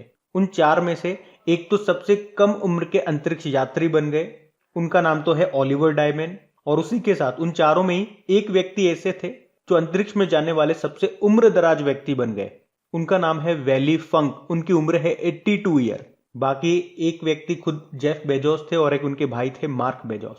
अच्छा, अभी आपको याद होगा कुछ दिन पहले ही अरबपति जो बिजनेसमैन है सर रिचर्ड ब्रेनर, वो भी अंतरिक्ष की यात्रा पर गए थे और उनके साथ सिरिशा बांदला भी गई थी। और इस प्रकार वे भारतीय मूल की दूसरी महिला बनी थी कल्पना चावला के बाद अंतरिक्ष में जाने वाली। दोनों का जन्म भारत में ही हुआ था। अच्छा, अगर मैं आपसे पूछूं कि अंतरिक्ष में जाने वाले पहले व्यक्ति का नाम क्या है? यूरी गागरिन है, यूएसएसआर से थे ये, और वोस्तोक नाम के रॉकेट से ये अंतरिक्ष में गए थे। कब गए थे? 12 अप्रैल 1961 को। इसीलिए तो 12 अप्रैल को हम मानव अंतरिक्ष उड़ान का अंतरराष्ट्रीय दिवस यानी कि international day of human space flight के रूप में मनाते हैं। फिर बताइए अभी हाल ही में गोल्डन राइस को मंजूरी देने वाला पहला देश कौन सा बन गया? तो आंसर होगा फिलीपींस। तो अभी फिलीपींस अनुवांशिक रूप से संशोधित यानी कि जेनेटिकली मॉडिफाइड गोल्डन राइस के कमर्शियल प्रोडक्शन यानी कि व्यावसायिक उत्पादन को मंजूरी देने वाला पहला देश बन गया है। इस चावल में विटामिन ए, बीटा कैरोटीन भरपूर मात्रा में होता है, और विटामिन ए की कमी से आपको पता है अंधापन, रतौंधी रोग हो जाता है, तो ये उस कमी को दूर करेगा। क्योंकि अफ्रीका के कई ऐसे गरीब देश है जो चावल खा करके अपना गुजारा करते हैं, तो वहां पे विटामिन ए की कमी उनमें रहती है क्योंकि और कुछ वो लेते नहीं है खाने में। तो अब इस तरह का चावल अगर वो खाएंगे तो उनपे विटामिन ए की कमी नहीं होगी। अच्छा, आप तो ये बताओ अंतरराष्ट्रीय चावल अनुसंधान संस्थान, इसका हेडक्वार्टर कहां पर है? फिलीपींस में है। लेकिन पूछेंगे भारत में राष्ट्रीय चावल अनुसंधान संस्थान का हेडक्वार्टर कहां पर है, मुख्यालय कहां पर है? कटक उड़ीसा में है। और चावल से याद होगा आपको, बताओ अभी किस राज्य के काले चावल को जीआई टैग मिला था? मणिपुर का है ये। और अगर पूछे काला नमक चावल महोत्सव ये कहां पे मनाया गया? उत्तर प्रदेश में, उत्तर प्रदेश के सिद्धार्थ नगर में। और डेनमार्क से याद होगा अभी दुनिया का सबसे ऊंचा रेत महल सैंड कैसल का निर्माण कहां पे किया गया था? डेनमार्क में। डेनमार्क की कैपिटल होती है कोपेनहेगन। और फिलीपींस की कैपिटल मनीला है, यहीं पे एशियन डेवलपमेंट बैंक का हेडक्वार्टर भी मिलेगा, और इसकी करेंसी पीसो है। प्रेसिडेंट है रोड्रिगो दुतर्ते। यहाँ पे भारतीय राजदूत एम्बेसडर कौन है? शंभू एस कुमारन है। फिर बताइए अभी हाल ही में दुनिया का पहला 3D प्रिंटेड स्टील ब्रिज ये कहां पे लगाया गया? तो आंसर होगा एम्स्टर्डम में। तो नीदरलैंड की कैपिटल है एम्स्टर्डम, और वहीं पे दुनिया का पहला 3D प्रिंटेड स्टील पैदल यात्री पुल जनता के लिए भी खोल दिया गया है। इसे डच की ही एक रोबोटिक्स कंपनी है MX3D, उसी ने बनाया है, और इसका उद्घाटन किया है नीदरलैंड की महामहिम रानी मैक्सिमा ने। इस पुल की लंबाई है 40 फीट। और 3D से आपको याद होगा इसी साल अप्रैल की बात है, हमारी जो फाइनेंस मिनिस्टर है निर्मला सीतारमण जी, उन्होंने IIT मद्रास में भारत के पहले 3D प्रिंटेड घर का उद्घाटन किया था। कहां पे? IIT मद्रास में। चलिए बताइए दुनिया का सबसे ऊंचा रेत महल सैंड कैसल कहां पे बनाया गया? तो डेनमार्क में। डेनमार्क की कैपिटल होती है कोपेनहेगन, और ये हवाना जो कि कैपिटल है क्यूबा की। क्यूबा जिसने अभी कोविड-19 के लिए दुनिया का पहला कॉन्जुगेट वैक्सीन जिसका नाम है सोबराना 2 ये बनाया था। देखो नीदरलैंड को ही हॉलैंड कहते हैं, कैपिटल इसकी एम्स्टर्डम हो गई है, यहाँ की करेंसी यूरो है, प्रधानमंत्री मार्क रुट्टे हैं, और आपके एक फॉर्मूला 1 ड्राइवर है मैक्स वर्स्टपन, वो नीदरलैंड के ही हैं जो कि रेड बुल के ड्राइवर है। अच्छा, आप तो ये बताओ अभी किस देश की सहायता से भारत के उत्तराखंड में हिम तेंदुआ संरक्षण केंद्र स्थापित किया गया था? तो आंसर होगा नीदरलैंड। और नीदरलैंड के हैग में ही आपको मिलेगा द इंटरनेशनल कोर्ट और द क्रिमिनल कोर्ट का हेडक्वार्टर, ये याद रखना। बताइए अभी हाल ही में किस राज्य ने विश्वविद्यालयों में ट्रांसजेंडर छात्रों को आयु सीमा में छूट दे दी है? बड़ा इंपॉर्टेंट प्रश्न है। तो आंसर होगा केरल।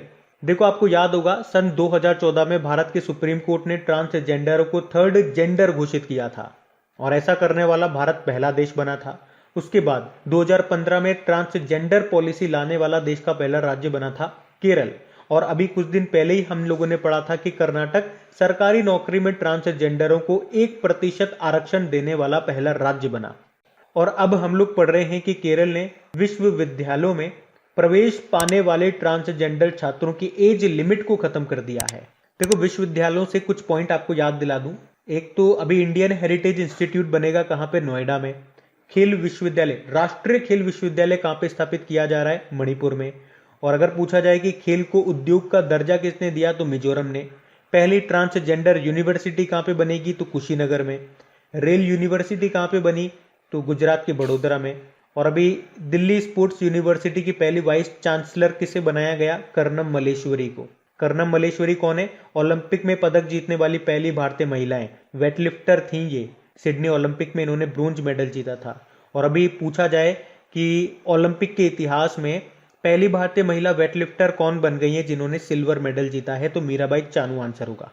अच्छा बताइए स्पेस की यात्रा करने वाले भारत के पहले स्पेस टूरिस्ट कौन होंगे? तो आंसर होगा संतोष जॉर्ज। तो ये केरल के रहने वाले हैं संतोष जॉर्ज, जो कि भारत के पहले स्पेस टूरिस्ट होंगे। इनकी उम्र है 49 ईयर और अब तक ये 130 देशों की यात्रा कर चुके हैं और अब ये स्पेस में जाएंगे। एक्चुअली में उन्होंने वर्जिन गैलेक्टिक की पहली कमर्शियल स्पेस फ्लाइट के लिए 2007 में सीट बुक करा दी थी। अच्छा अगर आपसे परीक्षा में पूछा जाए कि स्पेस में जाने वाली दूसरी भारतीय महिला कौन बनी है, तो आंसर क्या होगा? शिरीषा बांदला। और अभी आपको याद होगा अमेजन के जो संस्थापक हैं जेफ बेजोस, उनकी स्पेस कंपनी है ब्लू ओरिजिन। तो उसमें भी 4 व्यक्ति स्पेस में गए थे। एक तो जेफ बेजोस थे, एक उनके भाई थे, बाकी जो 2 गए थे वो नाम इंपॉर्टेंट है। ऑलिवर डोमेन सबसे युवा अंतरिक्ष पर्यटक बने, उम्र इनकी 18 साल है। और उन्हीं के साथ वेली फंक भी गए थे, जो कि अंतरिक्ष में जाने वाले सबसे बुजुर्ग व्यक्ति बन गए। इनकी उम्र है 82 ईयर। अच्छा अगर आपसे पूछा जाए कि पहले व्यक्ति कौन थे स्पेस में जाने वाले, तो आंसर होगा यूरी गागरिन। यूएसएसआर से थे ये। और किस रॉकेट से गए थे? वोस्टॉक रॉकेट से गए थे। कब गए थे? 12 अप्रैल 1961 में। यही कारण है कि हम हर साल 12 अप्रैल को विश्व मानव अंतरिक्ष यात्री दिवस, international day of human space flight के रूप में मनाते हैं।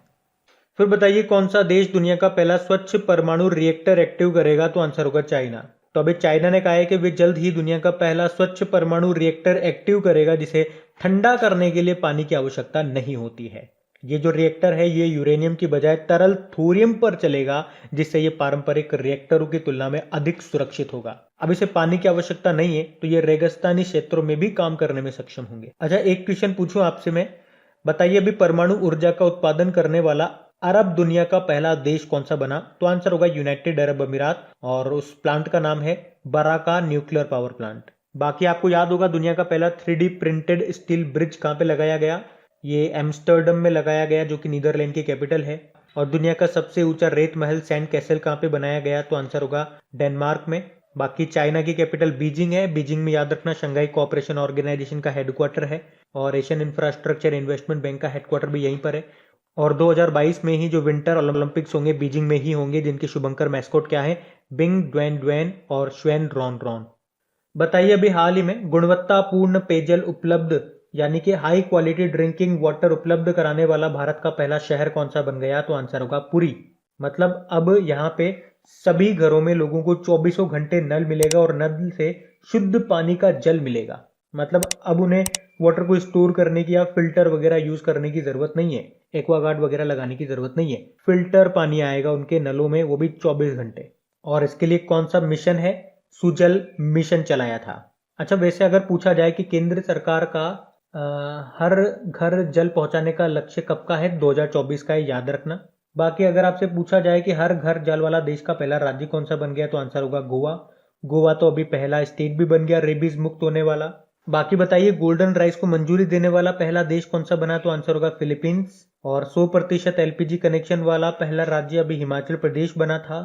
और 100% कोविड वैक्सीनेशन वाला देश का पहला राज्य या यूनियन टेरिटरी पूछेंगे तो लद्दाख हो गया।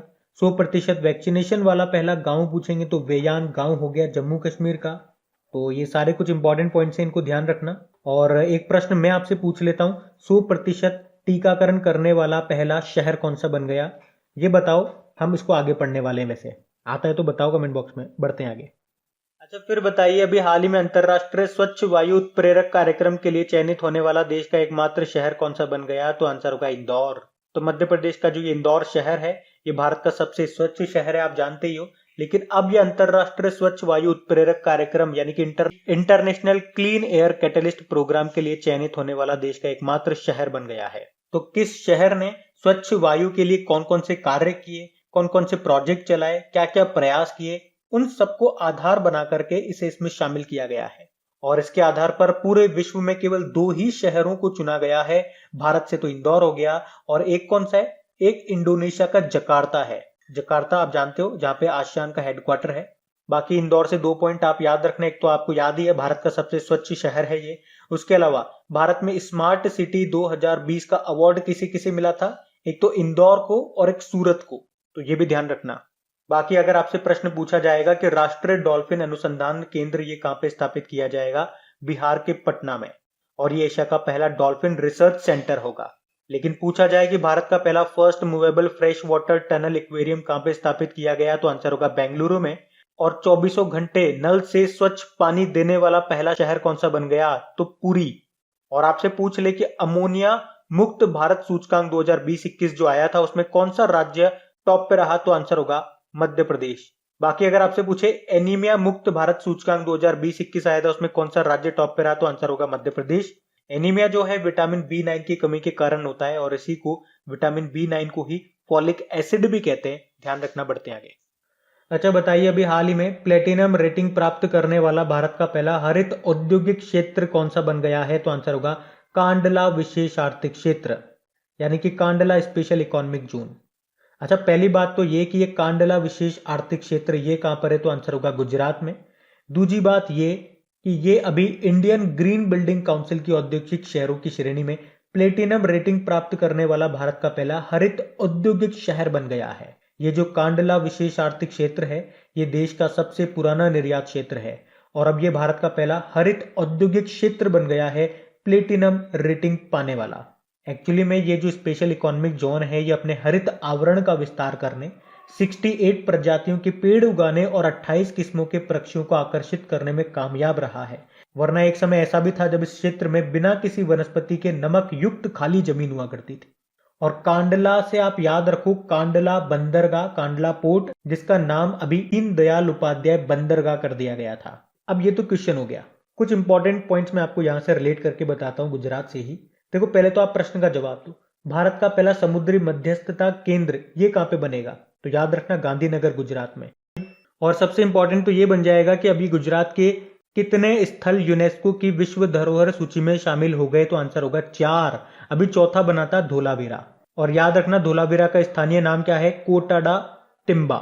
ये गुजरात का तो चौथा है, लेकिन देश का 40वां विश्व धरोहर स्थल है। ये हड़प्पा सभ्यता का स्थल है, और इससे पहले 39वां बना था तेलंगाना का रामप्पा मंदिर। अच्छा देखो, यहां से एक प्रश्न एग्जाम में पूछा गया था एक बार कि हड़प्पा सभ्यता का एकमात्र स्थल जो कि 3 भागों में बटा हुआ है, तो आंसर होगा धोलावीरा। और आप लोगों को याद होगा, डेली करंट अफेयर्स देखते होंगे तो आप लोगों के लिए टॉप 5 स्टैटिक जीके की सीरीज हम लोगों ने स्टार्ट की थी। वहां पे भी ये प्रश्न मैंने आप लोगों को करवाया था। वैसे अभी उस सीरीज को इतना रेस्पॉन्स नहीं मिला, इतना क्या भूलूंगा, बिल्कुल भी नहीं मिला, इसलिए अभी कुछ समय के लिए उसको स्टॉप कर दिया, क्योंकि बिना रेस्पॉन्स के तो कोई भी चीज चलती नहीं है, हर चीज में मेहनत लगती है। मैंने आप लोगों को पहले भी बोला था ये वाली बात। चलो उसे छोड़िए, आप तो एक प्रश्न का जवाब दीजिए कि भारत के कितने शहर वर्ल्ड हेरिटेज सूची में शामिल है? तो आंसर होगा 2, एक तो अहमदाबाद और एक जयपुर। और भारत की पहली रेल यूनिवर्सिटी कहां पे बनी है? गुजरात के वडोदरा में। और राष्ट्रीय खेल यूनिवर्सिटी कहां पे बनेगी? ये मणिपुर में बनेगी। और खेल को किस राज्य ने उद्योग का दर्जा दिया? मिजोरम ने। और दुनिया का सबसे बड़ा स्टेडियम ये भी आपको गुजरात में मिलेगा, नरेंद्र मोदी स्टेडियम उसको कहते हैं, गुजरात के अहमदाबाद में। अहमदाबाद किस नदी के किनारे स्थित है? साबरमती नदी के किनारे। और गुजरात की जो सबसे बड़ी झील है कांकरिया झील, ये भी आपको अहमदाबाद में मिलेगी। भारत का पहला इलेक्ट्रिक सिटी ये भी गुजरात का केवड़िया बना है। केवड़िया वही जहां पे सरदार वल्लभ भाई पटेल जी की स्टैच्यू आपको मिलेगी, जिसे स्टैच्यू ऑफ यूनिटी कहते हैं, और इसकी ऊंचाई है 182 मीटर। इसके वास्तुकार का नाम याद रखना राम वी सुतार है, ये प्रश्न आ चुका है एग्जाम में। और ये जो स्टैचू है ये नर्मदा नदी के किनारे साधु बेट द्वीप पर स्थित है। अच्छा, फिर बताइए अभी हाल ही में केटू पर्वत पर चढ़ने वाले सबसे कम उम्र के पर्वतारोही कौन बन गए? तो आंसर होगा शहरोज काशिफ। शहरोज काशिफ ये पाकिस्तान के पर्वतारोही हैं और अभी ये माउंट केटू पर चढ़ने वाले सबसे युवा पर्वतारोही बन गए हैं। माउंट केटू ये काराकोरम श्रेणी में स्थित है जिसकी ऊंचाई है कितनी? 8611 मीटर। और इसी का दूसरा नाम गॉडविन ऑस्टिन है। कुछ और इंपॉर्टेंट नाम मैं आपको बता रहा हूं, ध्यान से सुनना। ये सारे करंट अफेयर्स के पॉइंट्स हैं, ध्यान से सुनते जाना आप। ऋत्विका श्री का नाम आपने कब सुना था? ये आंध्र प्रदेश की 9 साल की बच्ची हैं। माउंट किलिमंजारो को फतह करने वाली एशिया की सबसे कम उम्र की ये लड़की बनी थी। बाकी विराट चंद्रा का नाम भी आपको याद होगा, ये हैदराबाद के 7 साल के बच्चे हैं और माउंट किलिमंजारो पर चढ़ने वाले सबसे युवा बने थे ये। और माउंट किलिमंजारो ये कहां पर है? अफ्रीका महाद्वीप की सबसे ऊंची चोटी है जो आपको मिलेगी तंजानिया में। बाकी तसांग यिन हंग ये हांगकांग की हैं और महिला कैटेगरी में एवरेस्ट पर सबसे तेज चढ़ने का रिकॉर्ड इन्होंने बनाया था। बाकी कामिरीता शेरपा की बात करेंगे, माउंट एवरेस्ट पर सबसे ज्यादा यानी कि 25 बार चढ़ करके इन्होंने रिकॉर्ड बनाया था। और इसी तरह से अगर महिला कैटेगरी में बात करते हैं ना कि माउंट एवरेस्ट पर सबसे ज्यादा बार चढ़ने का रिकॉर्ड किनके नाम है, तो आंसर होगा लाखपा शेरपा, 9 बार चढ़ी हैं ये। एक बलजीत कौर का नाम भी आप ध्यान रखो क्योंकि माउंट पुमौरी चोटी को फतह करने वाली पहली भारतीय बनी थी, ये हिमाचल प्रदेश से हैं। और अगर आपसे पूछा जाए कि माउंट एवरेस्ट को फतह करने वाले पहले नेत्रहीन एशियाई कौन बने थे, तो आंसर होगा चाइना के झांग होंग। तो ये तो कुछ करंट अफेयर्स के क्वेश्चन मैंने आपको रिलेट करके बताए। कुछ स्टैटिक क्वेश्चंस भी बता रहा हूँ, वो भी ध्यान रखना। जैसे कि माउंट एवरेस्ट को फतह करने वाली पहली महिला कौन थी? बछेंद्री पाल। और उसी तरह से माउंट एवरेस्ट को फतह करने वाली पहली दिव्यांग महिला कौन बनी थी? तो आंसर होगा अरुणिमा सिन्हा। और अगर आपसे पूछा जाए सबसे पहले चढ़ाई किसने की थी, तो न्यूजीलैंड के एडमंड हिलेरी और उनके शेरपा भी थे तेंजिंग नोर्गे। सबसे पहले इन लोगों ने चढ़ाई की थी कब? 29 मई 1953 को। इसीलिए तो 29 मई को माउंट एवरेस्ट डे के रूप में मनाते हैं। माउंट एवरेस्ट की ऊंचाई कितनी है? 8848.86 मीटर है। नेपाल में इसको सागर माता कहा जाता है और तिब्बत में चोमोलुंगमा कहा जाता है। तो ये सारे इंपॉर्टेंट पॉइंट्स मैंने आपको बताया, इनको ध्यान रखना। चलो एक बुक का नाम मैं आपसे पूछ रहा हूं। एक बुक है 7 लेसन्स फ्रॉम एवरेस्ट। बताइए इस बुक को किसने लिखा है? अगर डेली करंट अफेयर्स का या वीकली मंथली वाला आप देखते होंगे तो ये बुक का नाम आपको पता होना चाहिए। मैं आपको बता चुका हूं, कोशिश कीजिए एक बार।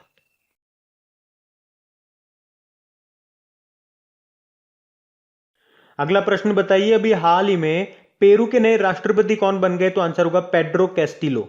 बाकी निकोल पाशियान ये अर्मेनिया के प्रधानमंत्री हैं। इसाक हरजोग ये अभी इजराइल के प्रेसिडेंट बने थे और इजराइल के प्रधानमंत्री बने थे कौन? Naftali Bennett.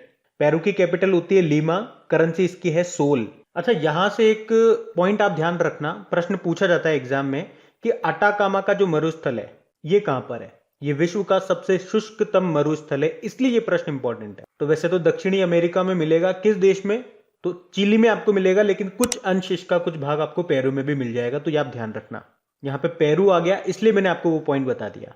तो मुख्य रूप से अगर आपका प्रश्न यह आता है तो एग्जाम में आपको चिली ऑप्शन में मिलेगा, वही आपको लगा के आना है। और पेरू में आपको लामा नाम का जानवर भी मिलेगा। लामा जानते हो ना? लामा और ऊंट के आरबीसी में केंद्रक पाया जाता है, ये पढ़ा होगा आपने साइंस में, वही लामा। बढ़ते हैं आगे। फिर बताइए अभी हाल ही में राज्यसभा सदन के उप नेता के रूप में किसे नियुक्त किया गया? तो आंसर होगा मुख्तार अब्बास नकवी को। तो आप जानते हो केंद्रीय अल्पसंख्यक मामलों के यानी कि माइनॉरिटी अफेयर्स मिनिस्टर हैं ये मुख्तार अब्बास नकवी, जिनको राज्यसभा में सदन का उप नेता नियुक्त किया गया है। और ये किनका स्थान लेंगे? ये पीयूष गोयल का स्थान लेंगे। और पीयूष गोयल से आप जानते होंगे अभी इन्हें सदन का नेता बना दिया गया था। और पीयूष गोयल ने किसका स्थान लिया था? थावरचंद गहलोत का। थावरचंद गहलोत आप जानते हो अभी कर्नाटक के गवर्नर बन चुके हैं। बात राज्यसभा की है। राज्यसभा आप जानते हो उसको अपर हाउस कहते हैं। और इसका उल्लेख कौन से आर्टिकल में है? तो आंसर होगा 80। राज्यसभा के बारे में तो अनुच्छेद 80 में बताया गया है, संसद के बारे में 79 में बताया गया है और लोकसभा के बारे में 81 में बताया गया है। तो हो गया ना नंबर 79, 80, 81। और याद कैसे कर लोगे? सरला करके याद करो। स से संसद, र से हो जाएगा राज्यसभा और ल से हो जाएगा लोकसभा। 79, 80, 81। अच्छा, राज्यसभा में कितने सदस्य हैं? 245 हैं, लेकिन याद रखना इनमें से 12 जो मेंबर है उनको मनोनीत करते हैं कौन? राष्ट्रपति। और राज्यसभा का सभापति कौन होता है? जो वाइस प्रेसिडेंट है, यानी कि एम वेंकैया नायडू है वर्तमान में। और राज्यसभा के जो मेंबर होते हैं उनका कार्यकाल कितना होता है? 6 साल का होता है। लेकिन याद रखना राज्यसभा का कोई कार्यकाल नहीं होता। क्यों? क्योंकि वो एक स्थायी सदन है, जबकि लोकसभा को हम क्या कहते हैं? लोअर हाउस कहते हैं। चलो आप तो यही बता दो, 17वीं लोकसभा के स्पीकर कौन है? ओम बिरला है। और पहले स्पीकर कौन थे? जीवी मावलकर थे। और सर्वाधिक लोकसभा और राज्यसभा की सीटें आपको कहां मिलेगी? आप बता ही दोगे, उत्तर प्रदेश में मिलेगी। लेकिन कितनी मिलेंगी? तो लोकसभा की तो 80 है, राज्यसभा की कितनी है? 31। अभी आपको पता है अमित शाह को एक नया मंत्रालय बना करके दिया गया, कौन सा? सहकारिता मंत्रालय। तो आपसे पूछा जाए कि कौन सा मंत्रालय बनाया? सहकारिता मंत्रालय बनाया। उसके मंत्री किसे बनाया? अमित शाह को बनाया। इनके पास ऑलरेडी कौन सा मंत्रालय है? गृह मंत्रालय इनके पास है। इनका निर्वाचन क्षेत्र कॉन्स्टिट्यूएंसी क्या है? गुजरात गांधीनगर। अभी आपको याद भी होगा, लोकसभा टीवी और राज्यसभा टीवी का विलय कर दिया, मिक्स कर दिया और एक नया टीवी बना दिया, कौन सा? संसद टीवी। अब यहां से एक इंपॉर्टेंट क्वेश्चन बनेगा आपके एग्जाम में। इसके सीईओ, इसके पहले सीईओ किसे बनाया गया? रवि कपूर को। और ये जो संसद टीवी है ये किस समिति की सिफारिश पे बनाई गई? तो ये भी याद रख लो, सूर्य प्रकाश समिति। तो ये सारे इंपॉर्टेंट क्वेश्चंस, चाहे इन्हें स्टैटिक कह दो चाहे करंट कह दो, ये आपको याद रखने हैं, मैंने आपको बता दिए। और गाइज अगर मेहनत अच्छी लग रही है, वीडियो अच्छा लग रहा है, इससे आपको थोड़ी भी हेल्प मिलती है ना, तो प्लीज ईमानदारी जरूर दिखाना, सच बताना आपको हेल्प मिल रही है नहीं मिल रही है। और अगर हेल्प मिलती है तो प्लीज इस वीडियो को सपोर्ट जरूर करें। वीडियोस को आप लोगों की सपोर्ट की जरूरत है। इन पे बिल्कुल भी रेस्पॉन्स नहीं आता है, वीकली पे तो कतई नहीं आ रहा है।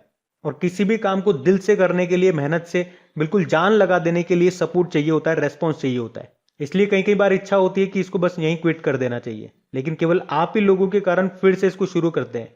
तो आप लोग अपना सपोर्ट जरूर दिखाएं। अच्छा लगता है तो प्लीज अपने ग्रुप्स में, स्टडी ग्रुप में, जो भी आपके दोस्त वगैरह हो गए, फेसबुक में आप इसको लगा दें, व्हाट्सएप के स्टेटस पे लगा सकते हैं, पर प्लीज शेयर जरूर करना और लाइक जरूर कर देना। अभी बढ़ते हैं। अच्छा फिर बताइए, अभी हैती के प्रधानमंत्री के रूप में किसने शपथ ली है? तो आंसर होगा एरियल हेनरी ने।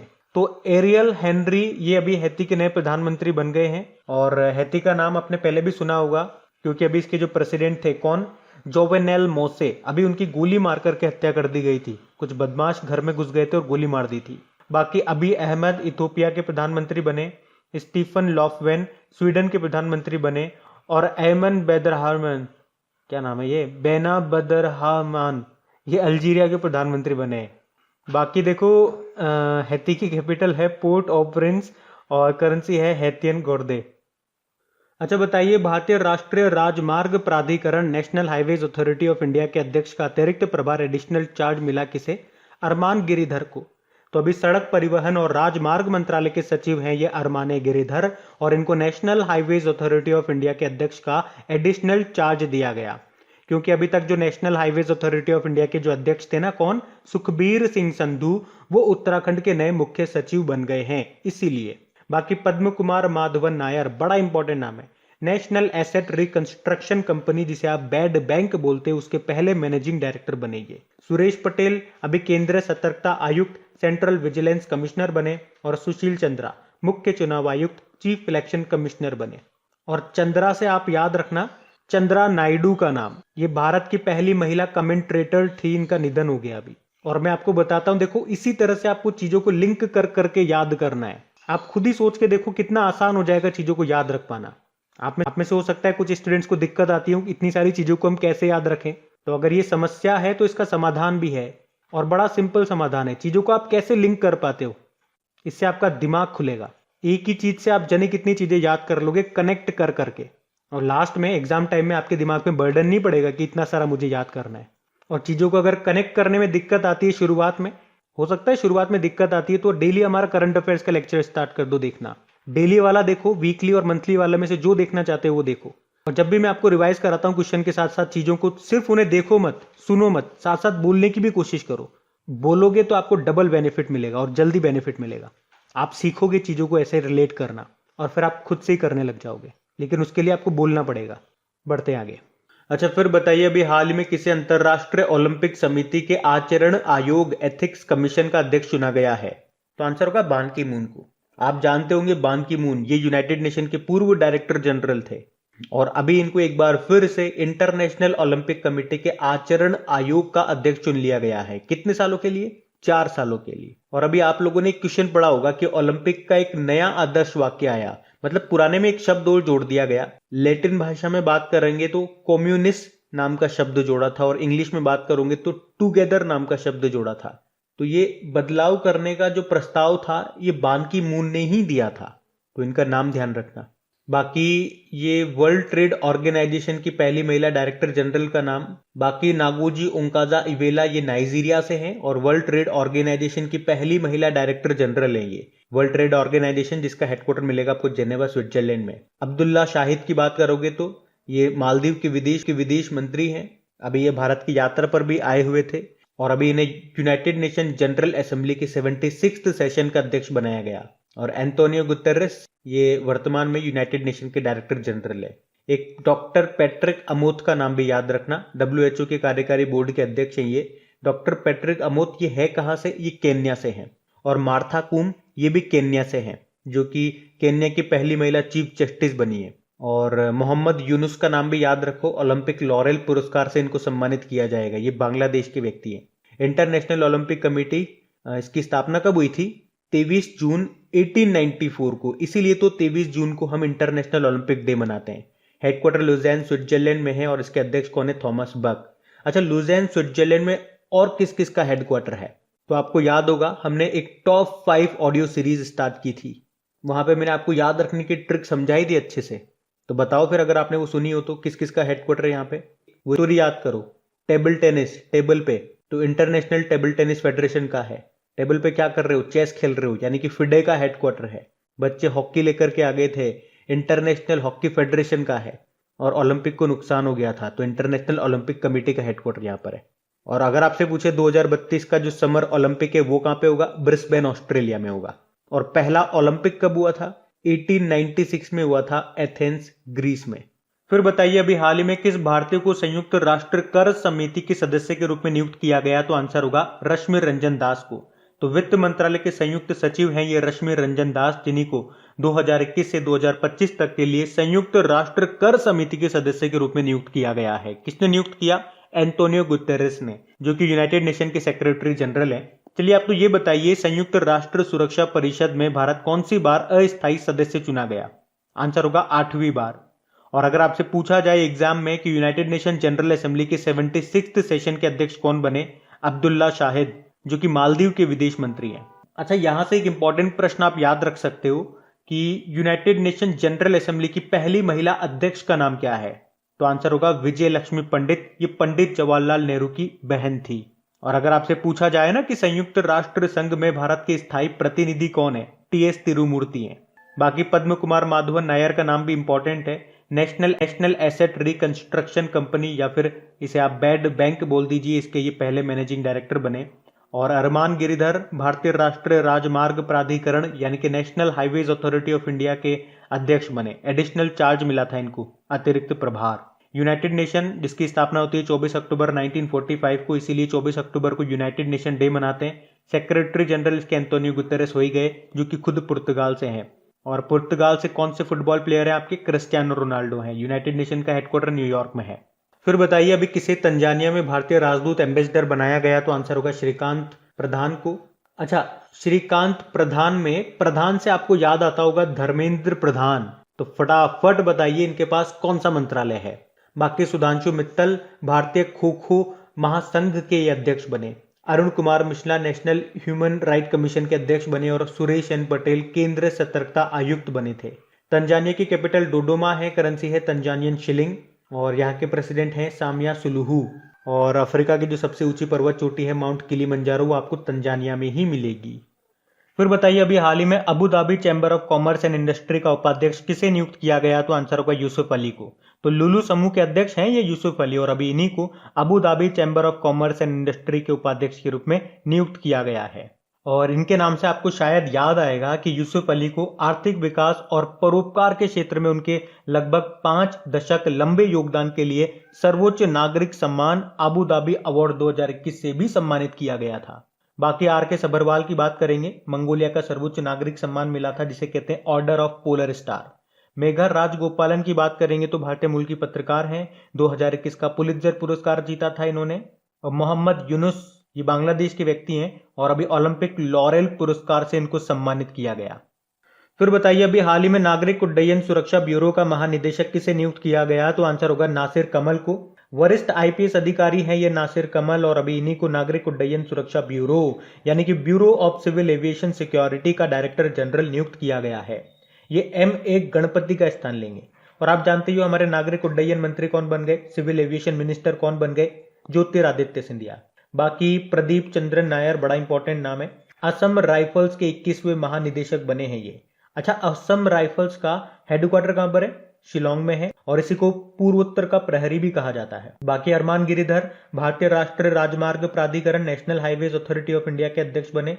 और पद्म कुमार माधवन नायर, ये नेशनल एसेट रिकंस्ट्रक्शन कंपनी जिसे आप बैड बैंक भी बोलते हो, उसके पहले मैनेजिंग डायरेक्टर बने हैं। अगर मैं आपसे पूछूं कि नेशनल ह्यूमन राइट कमीशन के अध्यक्ष कौन बने हैं, तो फिर आपका आंसर क्या होता? अरुण कुमार मिश्रा होता। अब बताइए, अभी मीराबाई चानू को किस राज्य सरकार ने ASP के पद पर नियुक्त किया है? तो आंसर होगा मणिपुर। तो मणिपुर की सरकार ने टोक्यो ओलंपिक में, आपको याद है ना, 49 किलोग्राम कैटेगरी में ये सिल्वर मेडल जीत करके लाई थी। ये एक वेट लिफ्टर है मीराबाई चानू, और इन्हीं को अभी मणिपुर पुलिस विभाग में अतिरिक्त पुलिस अधीक्षक यानी कि एडिशनल सुपरिटेंडेंट ऑफ पुलिस नियुक्त किया है। और मीराबाई चानू से याद रखना, 2018 की बात है, राजीव गांधी खेल रत्न पुरस्कार मिला था इनको विराट कोहली के साथ में।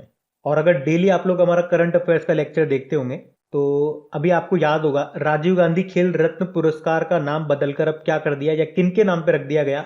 वैसे तो हम इसको आगे पढ़ेंगे, लेकिन अगर आपको पता है तो कमेंट बॉक्स में टाइप करके बताइए, क्योंकि मोस्ट इंपॉर्टेंट क्वेश्चन है। और इसी से रिलेटेड 3 पॉइंट मैंने आपको याद कराए थे जो वेरी वेरी मोस्ट इंपॉर्टेंट है, वो भी पता है तो बताइए। बाकी इसी तरह से आपको रिलेट करके याद कराऊं मैं तो आपको याद आएगा, असम की सरकार ने हिमा दास को DSP बनाया था। फर्राटा धाविका है ये, डींग एक्सप्रेस इनको बोलते हैं, असम की है।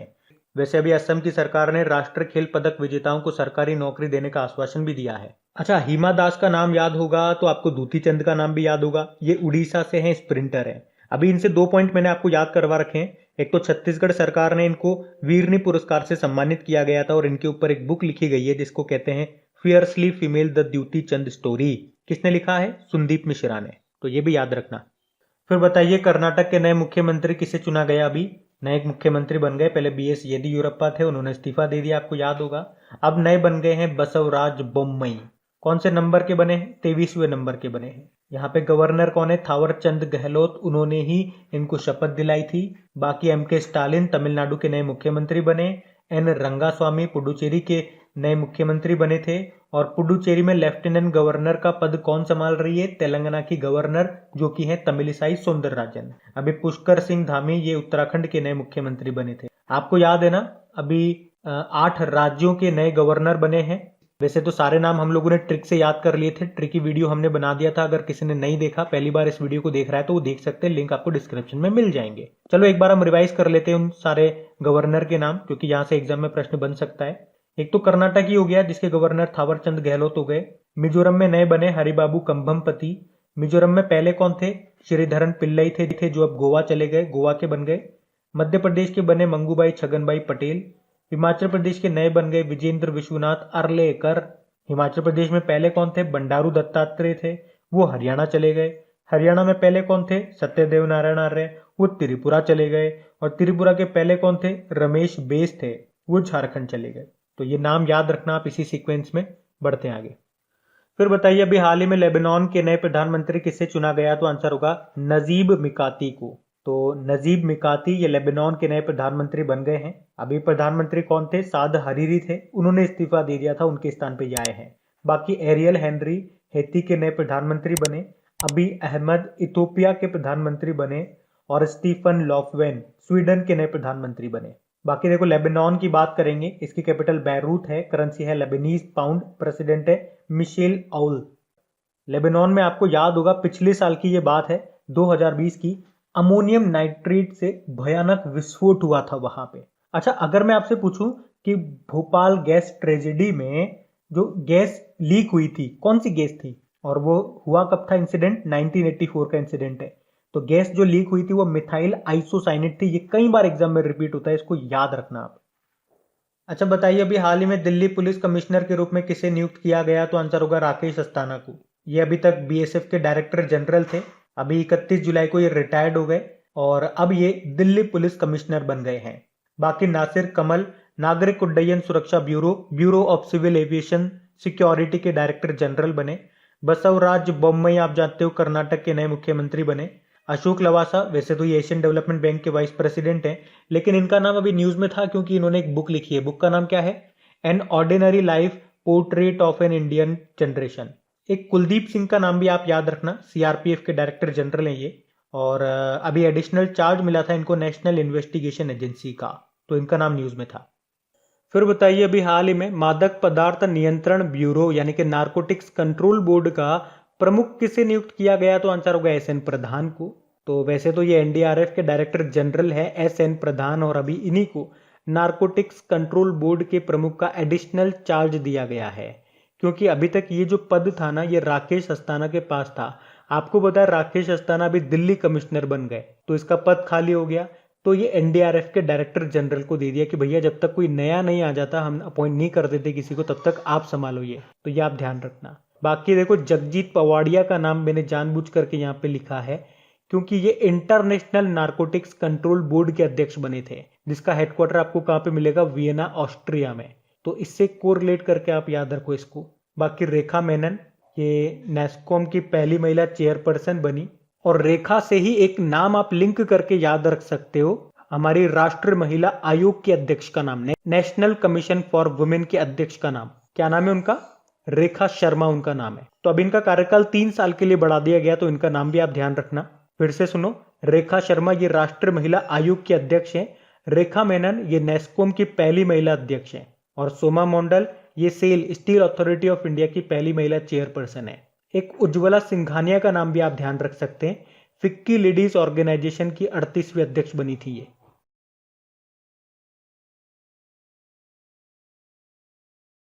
फिर बताइए, अभी हाल ही में किस राज्य ने पिंक प्रोटेक्शन प्रोजेक्ट शुरू किया? तो आंसर होगा केरल। तो महिलाओं के खिलाफ उत्पीड़न के बढ़ते मामले को देखते हुए अभी केरल की पुलिस ने पिंक प्रोटेक्शन नाम से एक महत्वाकांक्षी परियोजना शुरू की है, जिसका उद्देश्य क्या है? सार्वजनिक और निजी स्थानों और साइबर दुनिया में महिलाओं को सुरक्षा प्रदान करना, क्योंकि लॉकडाउन में दहेज उत्पीड़न, घरेलू हिंसा और साइबर क्राइम में तेजी से बढ़ोतरी देखी गई है। तो इन सभी से महिलाओं की सुरक्षा के लिए ये पिंक प्रोटेक्शन प्रोजेक्ट चलाया जा रहा है, और इसके लिए पिंक कलर के व्हीकल भी शुरू किए गए हैं। अभी पिंक से आपको याद होता होगा, उत्तर प्रदेश ने अभी महिलाओं को बिना किसी परेशानी के टीका लग जाए उनके, इसके लिए पिंक बूथ शुरू किए थे। बाकी देखो, केरल के अभी फिर से मुख्यमंत्री बन गए, क्या नाम है? पिनाराई विजयन है। गवर्नर आरिफ मोहम्मद खान है, और कैपिटल है तिरुअनंतपुरम। विक्रम साराभाई स्पेस सेंटर आपको यहीं पर मिलेगा, तिरुवनंतपुरम में ही। और सबरीमाला मंदिर ये आपको केरल में मिलेगा, जबकि मीनाक्षी मंदिर आपको मिलेगा तमिलनाडु में, और कोणार्क सूर्य मंदिर आपको मिलेगा उड़ीसा में। ये याद रखना, तीनों इंपॉर्टेंट मंदिर हैं, एग्जाम में आते हैं ये। फिर बताइए, अभी हाल ही में भारत सरकार ने किस वर्ष तक स्टैंड अप इंडिया योजना का विस्तार कर दिया? तो आंसर होगा 2025 तक। तो भारत सरकार ने स्टैंड अप इंडिया योजना की अवधि को वर्ष 2025 तक के लिए बढ़ा दिया है। तो एक्चुअली इस योजना को प्रधानमंत्री नरेंद्र मोदी ने 5 अप्रैल 2016 को शुरू किया था। इस योजना में होता क्या है, महिलाओं को या फिर अनुसूचित जाति या अनुसूचित जनजाति के समुदायों को कृषि क्षेत्र के बाहर या विनिर्माण सेवाओं में, व्यापार क्षेत्र में वो खुद का एक काम शुरू कर सके, उसके लिए बैंक लोन देता है इसके अंदर। तो याद रखना भी कब तक के लिए बढ़ा दिया इसे? 2025 तक के लिए। 2025 से हमारा टारगेट है टीबी को खत्म करने का, और 2025 ही अभी आपको याद होगा लद्दाख ने ऑर्गेनिक बनने के लिए अभी सिक्किम के साथ समझौता किया था, कब तक? 2025 तक। और वैसे मलेरिया को खत्म करने का हमारा टारगेट है 2030 का। और रेलवे जो है ये 2030 तक पूरी तरह से ग्रीन एनर्जी पे चलने लगेगा, और इसने टारगेट रखा है 2023 का, अपने आप को पूरी तरह से इलेक्ट्रीफाइड करेगा हमारा रेलवे। और आपको पता है जो आईसीसी वर्ल्ड कप 2023 में होंगे वो भारत में ही होंगे, और 2023 में ही G20 समिट को होस्ट करेगा भारत। और इस साल 2021 में G20 को कौन होस्ट कर रहा है? इटली होस्ट कर रहा है। और 2021 में भारत किसकी अध्यक्षता कर रहा है? ब्रिक्स देशों की।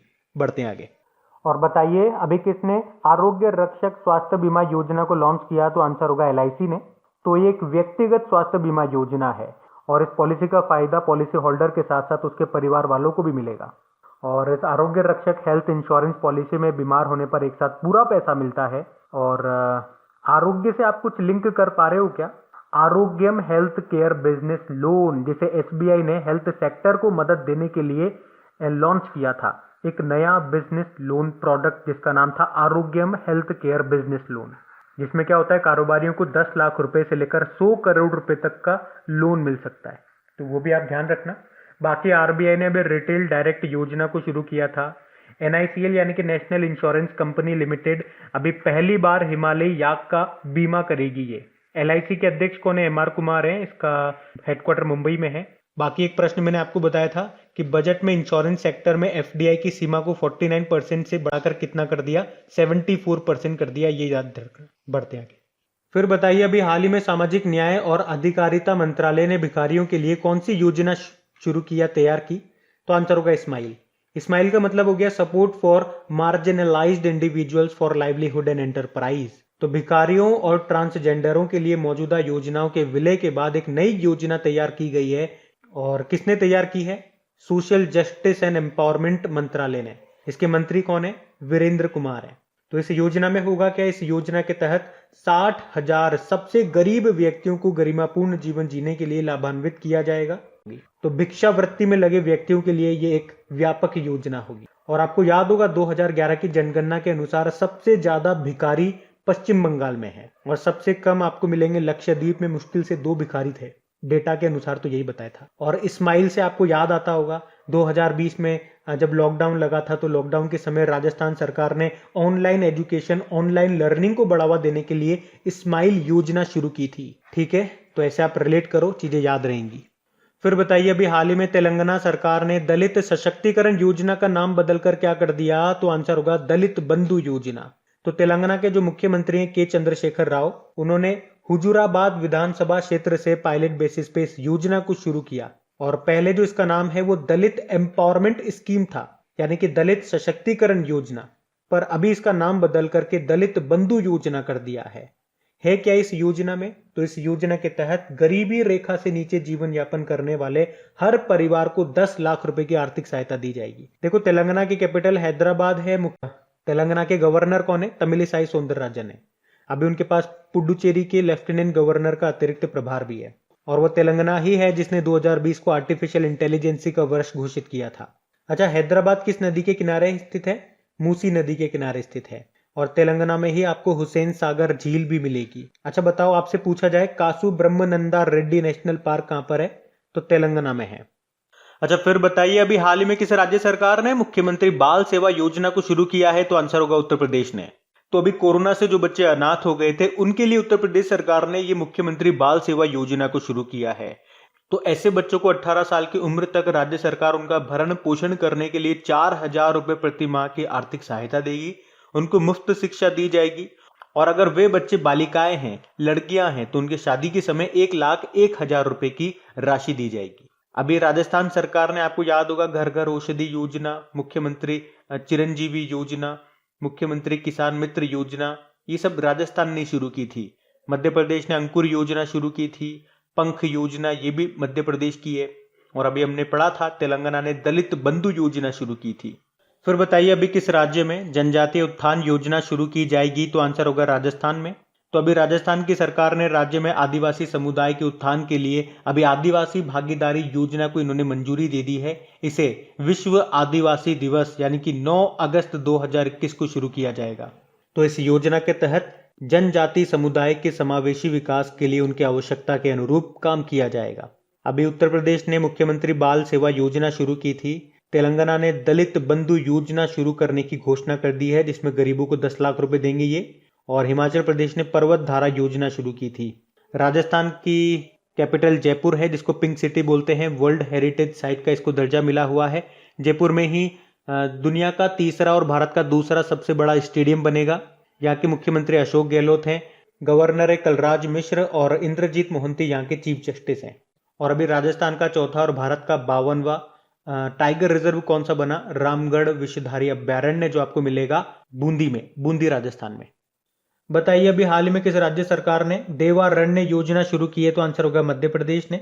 तो अभी मध्य प्रदेश सरकार ने आयुर्वेद को बढ़ावा देने और इसे रोजगार से जोड़ने के लिए देवारण्य योजना को शुरू किया है। तो इससे आदिवासी क्षेत्रों में रहने वाले लोगों को रोजगार मिलेगा।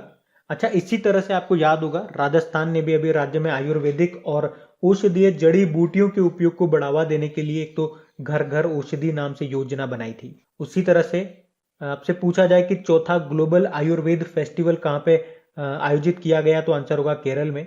अभी हमारे आयुष मंत्री कौन बन गए? सर्बानंदा सोनोवाल। इनके पास ही शिपिंग मंत्रालय है, याद रखना। बाकी अभी आयुष घर द्वार योजना किसने शुरू की थी? हिमाचल प्रदेश ने। वैद्य आपके द्वार योजना किसने शुरू की थी? मध्य प्रदेश ने। अभी आयुर्वेदिक टेलीमेडिसिन सुविधा किसने शुरू की थी? ये भी याद रखना, हरियाणा ने। और आपको याद होगा आयुष नाम की एक दवा भी अभी न्यूज में थी, आयुष 64। वैसे तो ये मलेरिया की दवा है, लेकिन कोविड-19 के इलाज में भी इसका उपयोग हो रहा था। तो ये सारे पॉइंट ध्यान रखना। मध्य प्रदेश की कैपिटल भोपाल है। शिवराज सिंह चौहान यहाँ के मुख्यमंत्री। नए गवर्नर बन गए कौन? मंगूबाई छगनबाई पटेल। फिर बताइए अभी हाल ही में किस राज्य सरकार ने राजीव गांधी ग्रामीण भूमिहीन कृषि मजदूर न्याय योजना को लॉन्च करने की घोषणा की? तो आंसर होगा छत्तीसगढ़ ने। तो छत्तीसगढ़ के जो मुख्यमंत्री हैं भूपेश बघेल, उन्होंने ही इस योजना को शुरू करने की घोषणा की है। अब इसमें होगा क्या? तो जिन परिवारों के पास कृषि भूमि नहीं है और जो ग्रामीण क्षेत्रों में कृषि श्रम या मनरेगा के काम पर निर्भर है, उन्हें साल में 6,000 रुपए की वित्तीय सहायता देगी सरकार। अभी आपको याद होगा मध्य प्रदेश ने देवारण्य योजना शुरू की थी, उत्तर प्रदेश ने मुख्यमंत्री बाल सेवा योजना शुरू की और राजस्थान ने मुख्यमंत्री किसान मित्र योजना शुरू की थी। देखो, छत्तीसगढ़ की कैपिटल रायपुर होती है और मुख्यमंत्री भूपेश बघेल हो गए, गवर्नर है अनुसुईया उइके। छत्तीसगढ़ के अंबिकापुर में भारत का पहला गार्बेज कैफे खुला था, ये भी याद रखना। बढ़ते आगे। फिर बताइए प्रधानमंत्री नरेंद्र मोदी ने गांव के बच्चों को प्ले स्कूल की सुविधा देने के लिए किस प्रोग्राम को शुरू किया अभी? तो आंसर होगा विद्या प्रवेश प्रोग्राम। तो एक्चुअली में अभी 29 जुलाई 2021 को नई राष्ट्रीय शिक्षा नीति को मंजूरी मिले पूरे 1 साल हो गया था और इसी मौके पर प्रधानमंत्री नरेंद्र मोदी ने 2 बड़े ऐलान किए। उनको तो मौका चाहिए बस, और वो कर देते हैं। तो पहला ऐलान क्या किया उन्होंने कि गांव में भी बच्चों को प्ले स्कूल की सुविधा मिलेगी। दूसरी बात उन्होंने कही कि जो इंजीनियरिंग है उसको अब इंग्लिश में ही नहीं बल्कि 11 भारतीय भाषाओं में भी पढ़ाया जाएगा। वाह जी वाह, अब बनेंगे देसी इंजीनियर। अच्छा, इसी के साथ ही उन्होंने एकेडमिक बैंक ऑफ क्रेडिट को भी शुरू किया है। इसका फायदा उन स्टूडेंट्स को मिलेगा जो किसी कारणवश पढ़ाई को बीच में छोड़ देते हैं। जैसे कि आपने पहले साल के बाद पढ़ाई छोड़ दी तो फिर आपको सर्टिफिकेट मिलेगा, आपने दूसरे साल के बाद पढ़ाई छोड़ दी तो आपको डिप्लोमा मिलेगा, तीसरे साल या चौथे बार के बाद आप पढ़ाई छोड़ते हो तब तो आपकी डिग्री पूरी हो जाएगी, आपको डिग्री मिल जाएगी। और एक और इम्पॉर्टेंट बात ध्यान रखना, इन्होंने इसी के साथ भारतीय साइन लैंग्वेज को पहली बार एक भाषा का दर्जा दिया। ये अच्छा काम किया इन्होंने। तो अब आप इसे एक भाषा के तौर पर भी पढ़ पाएंगे। अच्छा, चलिए बताइए जो शिक्षा है ये किस सूची का विषय है? समवर्ती सूची का है। शिक्षा मंत्री कौन है? धर्मेंद्र प्रधान है। तो ये ध्यान रखना। बढ़ते आगे।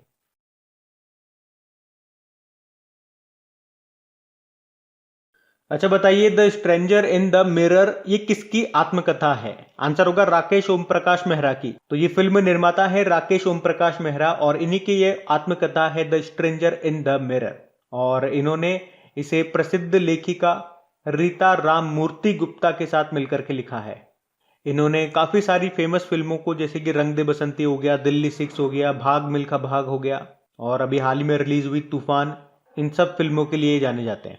बाकी Kaushik Basu policy makers journal from New Delhi to Washington DC नाम की बुक को लिखा है। अभी एक अवार्ड भी इनको मिला था, हम्बोल्ट रिसर्च अवार्ड। बाकी नीना गुप्ता, इनकी ऑटोबायोग्राफी है सच कहूं तो। सुरेश रैना की ऑटोबायोग्राफी का नाम है believe what life and cricket taught मी।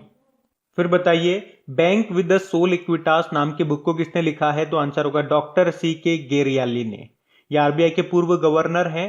तो आरबीआई के पूर्व गवर्नर है दुव्वुरी सुब्बा राव, उन्होंने इस बुक को रिलीज किया है जिसका नाम है bank with the soul Equitas, जिसे लिखा है डॉक्टर CK गेरियाली ने।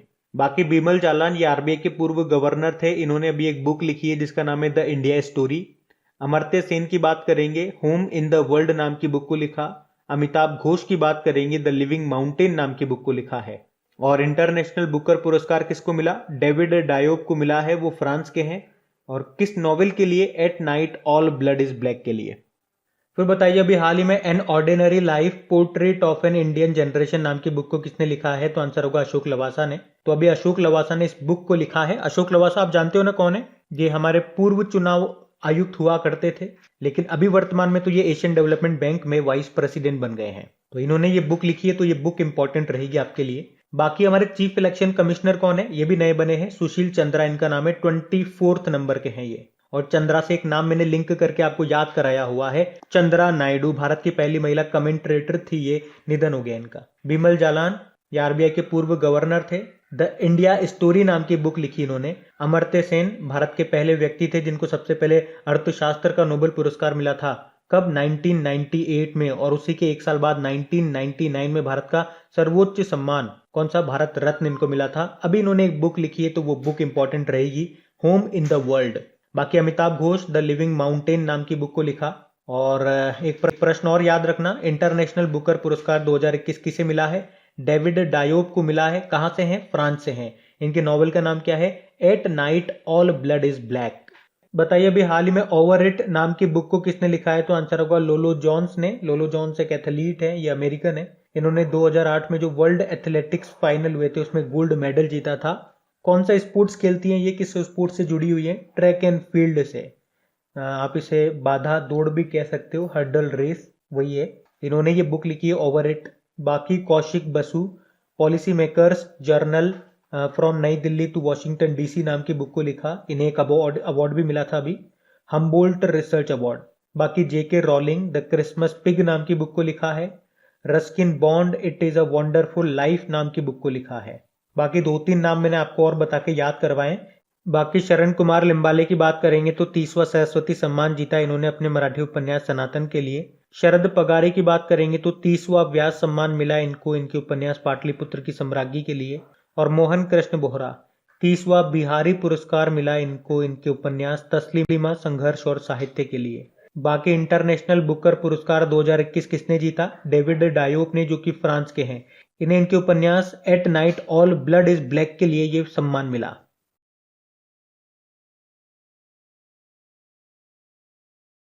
अच्छा बताइए अभी हाल ही में राष्ट्रीय प्रसारण दिवस नेशनल ब्रॉडकास्टिंग डे कब मनाया गया? तो आंसर होगा 23 जुलाई को। और 23 जुलाई को ही क्यों मनाते हैं? क्योंकि 23 जुलाई 1927 को इंडियन ब्रॉडकास्टिंग कंपनी के तहत बॉम्बे स्टेशन से देश में पहली बार रेडियो प्रसारण प्रसारित किया गया था। और ब्रॉडकास्टिंग से डे आपको याद आना चाहिए, पब्लिक सर्विस ब्रॉडकास्टिंग डे, वो हम 12 नवंबर को मनाते हैं। अच्छा वैसे 23 जुलाई को लोकमान्य बाल गंगाधर तिलक जी की जयंती भी हमने मनाई है।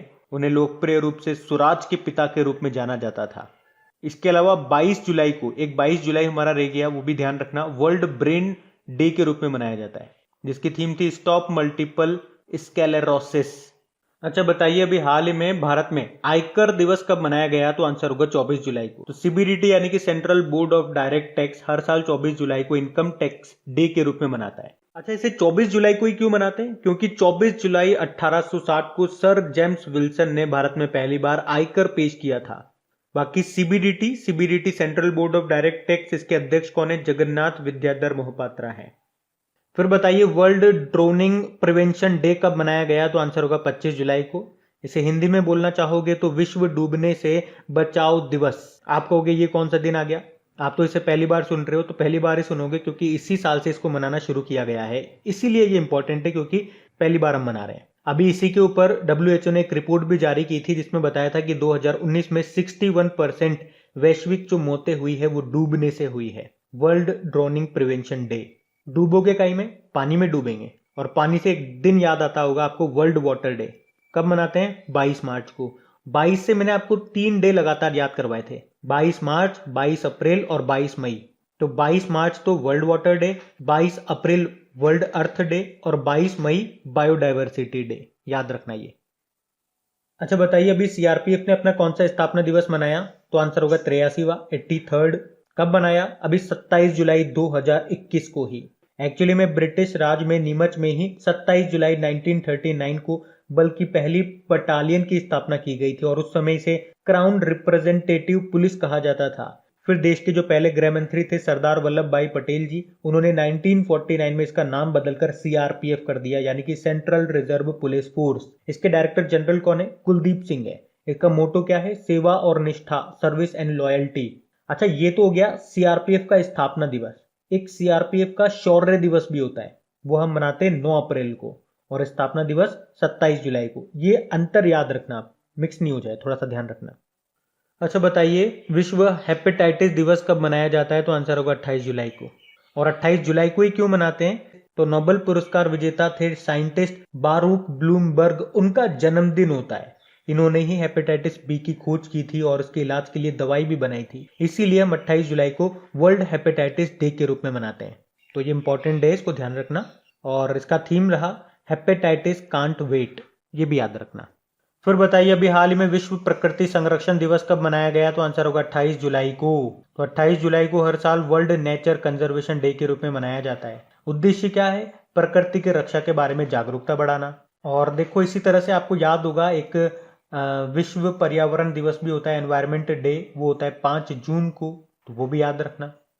फिर बताइए, इंटरनेशनल टाइगर डे, अंतरराष्ट्रीय बाघ दिवस कब मनाया गया? तो आंसर होगा 29 जुलाई को। और इस बार ये हमने 11वां अंतरराष्ट्रीय बाघ दिवस मनाया। और इस बार इसका थीम क्या था? उनका अस्तित्व हमारे हाथों में है, their survival in our hands. बाकी देखो, टाइगर से आपको याद होगा प्रोजेक्ट टाइगर कब आया था? 1973 में। और प्रोजेक्ट एलिफेंट कब आया था? 1992 में। भारत में बाघों की संख्या कितनी बताई गई थी? 2967। सबसे ज्यादा कहां पर है? मध्य प्रदेश में है, 526 है। और टाइगर मैन ऑफ इंडिया किन्हें कहा जाता है? बाकी अभी आपको याद होगा, राजस्थान का चौथा और देश का 52वां टाइगर रिजर्व कौन सा बना? रामगढ़ विषधारी अभ्यारण्य, जो आपको मिलेगा बूंदी, राजस्थान में। और टाइगर की संख्या को डबल करने का लक्ष्य कब का रखा गया था? 2022। लेकिन समय से पहले किसने डबल किया था? पीलीभीत टाइगर रिजर्व, जो आपको मिलेगा उत्तर प्रदेश में, और इसी के लिए उसने TX2 अवार्ड भी जीता था। बाकी टाइगर मैन ऑफ इंडिया किसे कहते हैं? कैलाश सांकला को कहते हैं। लेकिन अगर आपसे पूछा जाए बर्ड मैन ऑफ इंडिया किसे कहते हैं? सलीम अली को।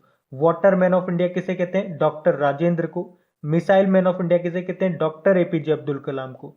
मिसाइल वुमेन ऑफ इंडिया किसे कहते हैं? टेसी थॉमस, ये भी याद रखना। और metro man of India E Sreedharan को कहते हैं। और साइक्लोन मैन ऑफ इंडिया पूछेंगे तो मृत्युंजय महापात्रा को। तो ये ध्यान रखना, बढ़ते आगे। फिर बताइए, अभी हाल ही में मानव तस्करी के विरुद्ध विश्व दिवस के रूप में कब मनाया गया? तो आंसर होगा 30 जुलाई को। तो यूनाइटेड नेशन जो है ये हर साल 30 जुलाई को व्यक्तियों की तस्करी के खिलाफ विश्व दिवस के रूप में मनाता है, यानी कि world day against trafficking in person. Actually में मानव तस्करी के शिकार लोगों की स्थिति के बारे में जागरूकता बढ़ाने के लिए इस दिन को मनाया जाता है। थीम क्या रही? थीम याद रखना इसकी, पीड़ितों की आवाजें आगे बढ़ेगी, victims voices leads the way. तो ये दिन कब मनाते हैं याद रखना, और इसकी थीम याद रखना।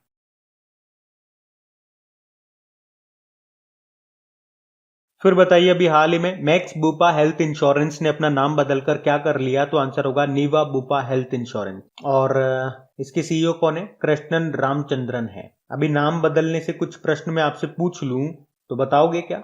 चलो बताओ फिर। हेवलॉक द्वीप का नाम बदल के क्या किया गया? स्वराज द्वीप किया गया था। और व्हीलर द्वीप का नाम बदलकर आप जानते ही हो APJ अब्दुल कलाम के नाम पर रखा गया है। रॉस द्वीप का नाम नेताजी सुभाष चंद्र बोस के नाम पर रखा गया था। नील द्वीप का नाम बदलकर शहीद द्वीप कर दिया गया। और कोलकाता बंदरगाह, कोलकाता पोर्ट का नाम डॉक्टर श्यामा प्रसाद मुखर्जी के नाम पे रखा गया। और डॉक्टर श्यामा प्रसाद मुखर्जी के नाम पे जम्मू कश्मीर की जो चेनानी नाशेरी सुरंग है उसका नाम भी रखा गया है। तो ये भी ध्यान रखना, बढ़ते हैं आगे। फिर बताइए, अभी हाल ही में राष्ट्रपति भवन में किस बैंक की एक नई शाखा का उद्घाटन किया गया था? तो आंसर होगा SBI। हमारे राष्ट्रपति हैं रामनाथ कोविंद जी, और उन्होंने ही राष्ट्रपति भवन में SBI की एक नई ब्रांच का उद्घाटन किया। और ये राष्ट्रपति भवन में खोली गई SBI की पहली ब्रांच है, और इसके पहले कस्टमर भी बन गए हैं राष्ट्रपति रामनाथ कोविंद। आपको बता दूं, राष्ट्रपति भवन में इंडियन बैंक की ऑलरेडी एक ब्रांच बनी हुई है। अभी SBI से याद होगा, इसने हेल्थ सेक्टर को मदद देने के लिए एक नया बिजनेस लोन प्रोडक्ट लॉन्च किया था, जिसमें कारोबारियों को 10 लाख रुपए से लेकर 100 करोड़ रुपए तक का लोन मिल सकेगा। फेडरल बैंक की बात करेंगे तो ग्राहकों के लिए फेडी नाम से एक artificial intelligence based virtual assistant launch किया इसने। HDFC ने डॉक्टरों को श्रद्धांजलि देने के लिए सलाम दिल से पहल शुरू की थी। और LIC ने आरोग्य रक्षक स्वास्थ्य बीमा योजना शुरू की। चलो आप तो बता दो, SBI का हेडक्वार्टर मुंबई में है, पता है आपको? अध्यक्ष कौन है? दिनेश कुमार खारा है।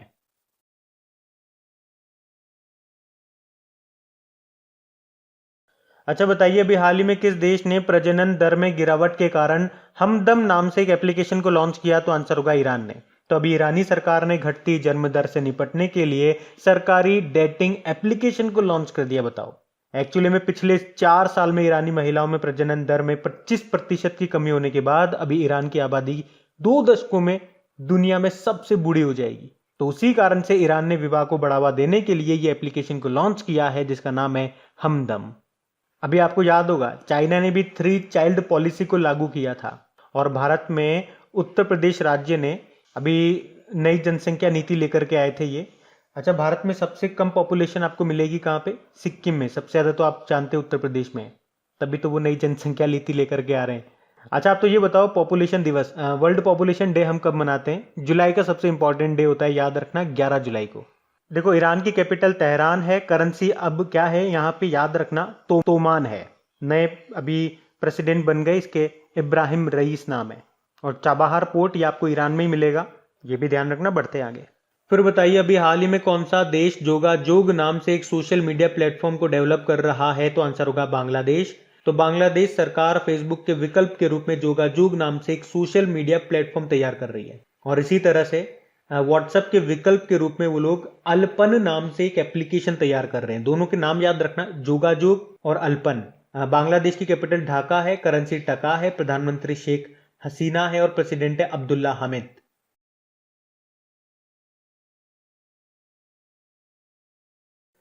अच्छा बताइए, अभी कटलेस एक्सप्रेस 2021 अभ्यास में भारतीय सेना का कौन सा जहाज शामिल हुआ? तो आंसर होगा तलवार।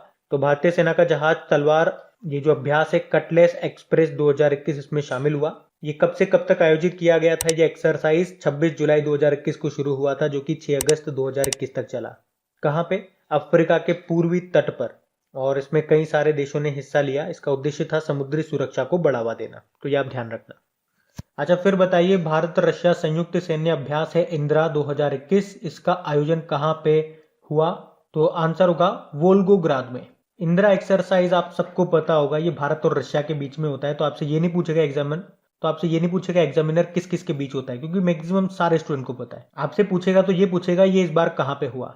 तो अभी ये 2021 में शुरू हो गया था, 1 अगस्त को, 2 की चला 13 अगस्त तक। और कहाँ पे? रशिया के वोल्गोग्राद में। ये आपको याद रखना है, ये इसका 12वां एडिशन था।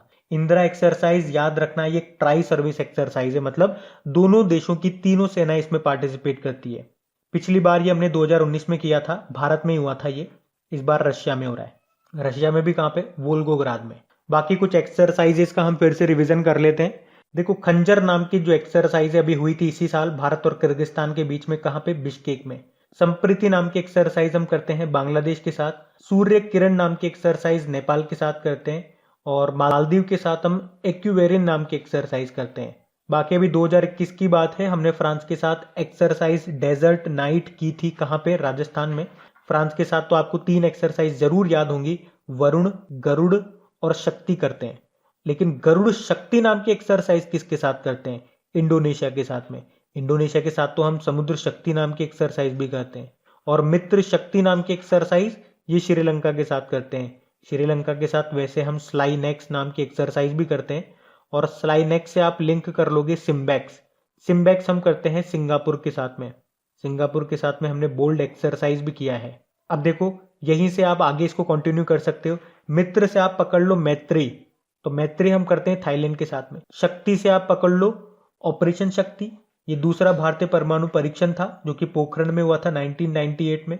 पहला कब हुआ था और कौन सा था? पहला स्माइलिंग बुद्धा था जो 1974 में हुआ था। तो इसी तरह से आप चीजों को लिंक करते जाओगे, आगे बढ़ते जाओगे। इसी तरह से चीजों को को रिलेट करते हुए सीडी से सीडी बनाते हुए आगे बढ़ते जाओ।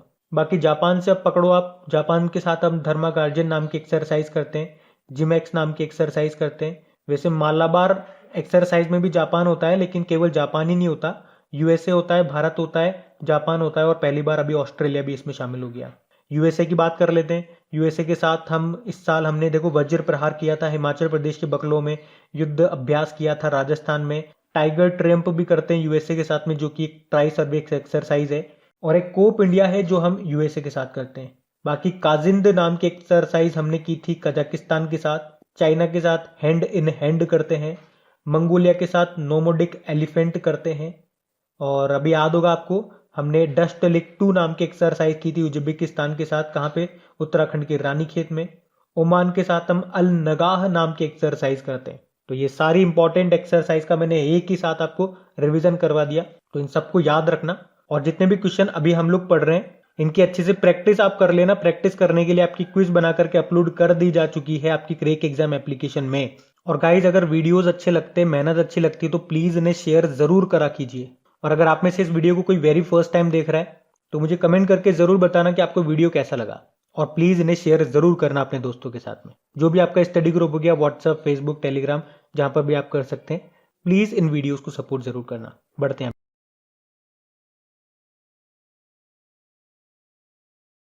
फिर बताइए, भारत की सबसे उम्र दराज छात्रा जिनका निधन हो गया उनका नाम क्या है? भागीरथी अम्मा। तो केरल के 105 साल की उम्र में साक्षरता परीक्षा पास करने वाली महिला थी ये भागीरथी अम्मा। इनका भी निधन हो गया। इनकी उम्र थी 107 साल। और इन्हें महिला सशक्तिकरण के क्षेत्र में उनके असाधारण योगदान के लिए नारी शक्ति पुरस्कार से भी सम्मानित किया जा चुका है। अच्छा, ये गौरी अम्मा केरल की पहली राजस्व मंत्री थी, इनका भी निधन हो गया। 102 वर्ष की उम्र में निधन हुआ इनका। और चंद्रा नायडू भारत की पहली महिला क्रिकेट कमेंटेटर थी ये।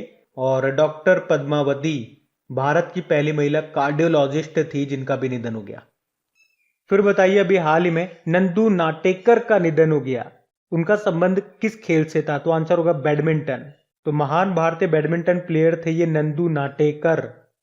और ये 1956 में अंतरराष्ट्रीय खिताब जीतने वाले पहले भारतीय भी बने थे, इसलिए इनका नाम इंपॉर्टेंट होगा।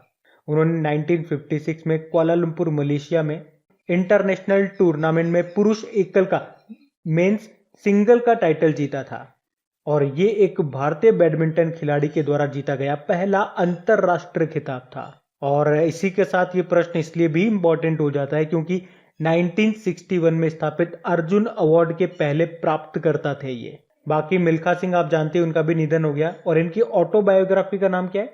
The race of my life. Balbir Singh senior का नाम आपको पता है, इनका भी अभी निधन हुआ था।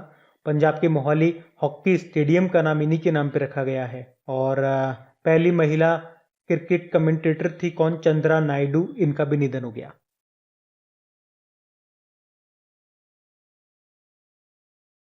अच्छा बताइए, अभी हाल ही में जारी वर्ल्ड ट्रेड ऑर्गेनाइजेशन की रिपोर्ट के अनुसार 2019 में वैश्विक कृषि निर्यात में भारत कौन से स्थान पे है? तो आंसर होगा 9वें स्थान पे। तो 2019 में जो कृषि उत्पादों का निर्यात हुआ है यानी कि ग्लोबल एग्रीकल्चरल एक्सपोर्ट्स में यूरोपियन यूनियन 16% की भागीदारी के साथ पहले स्थान पर है।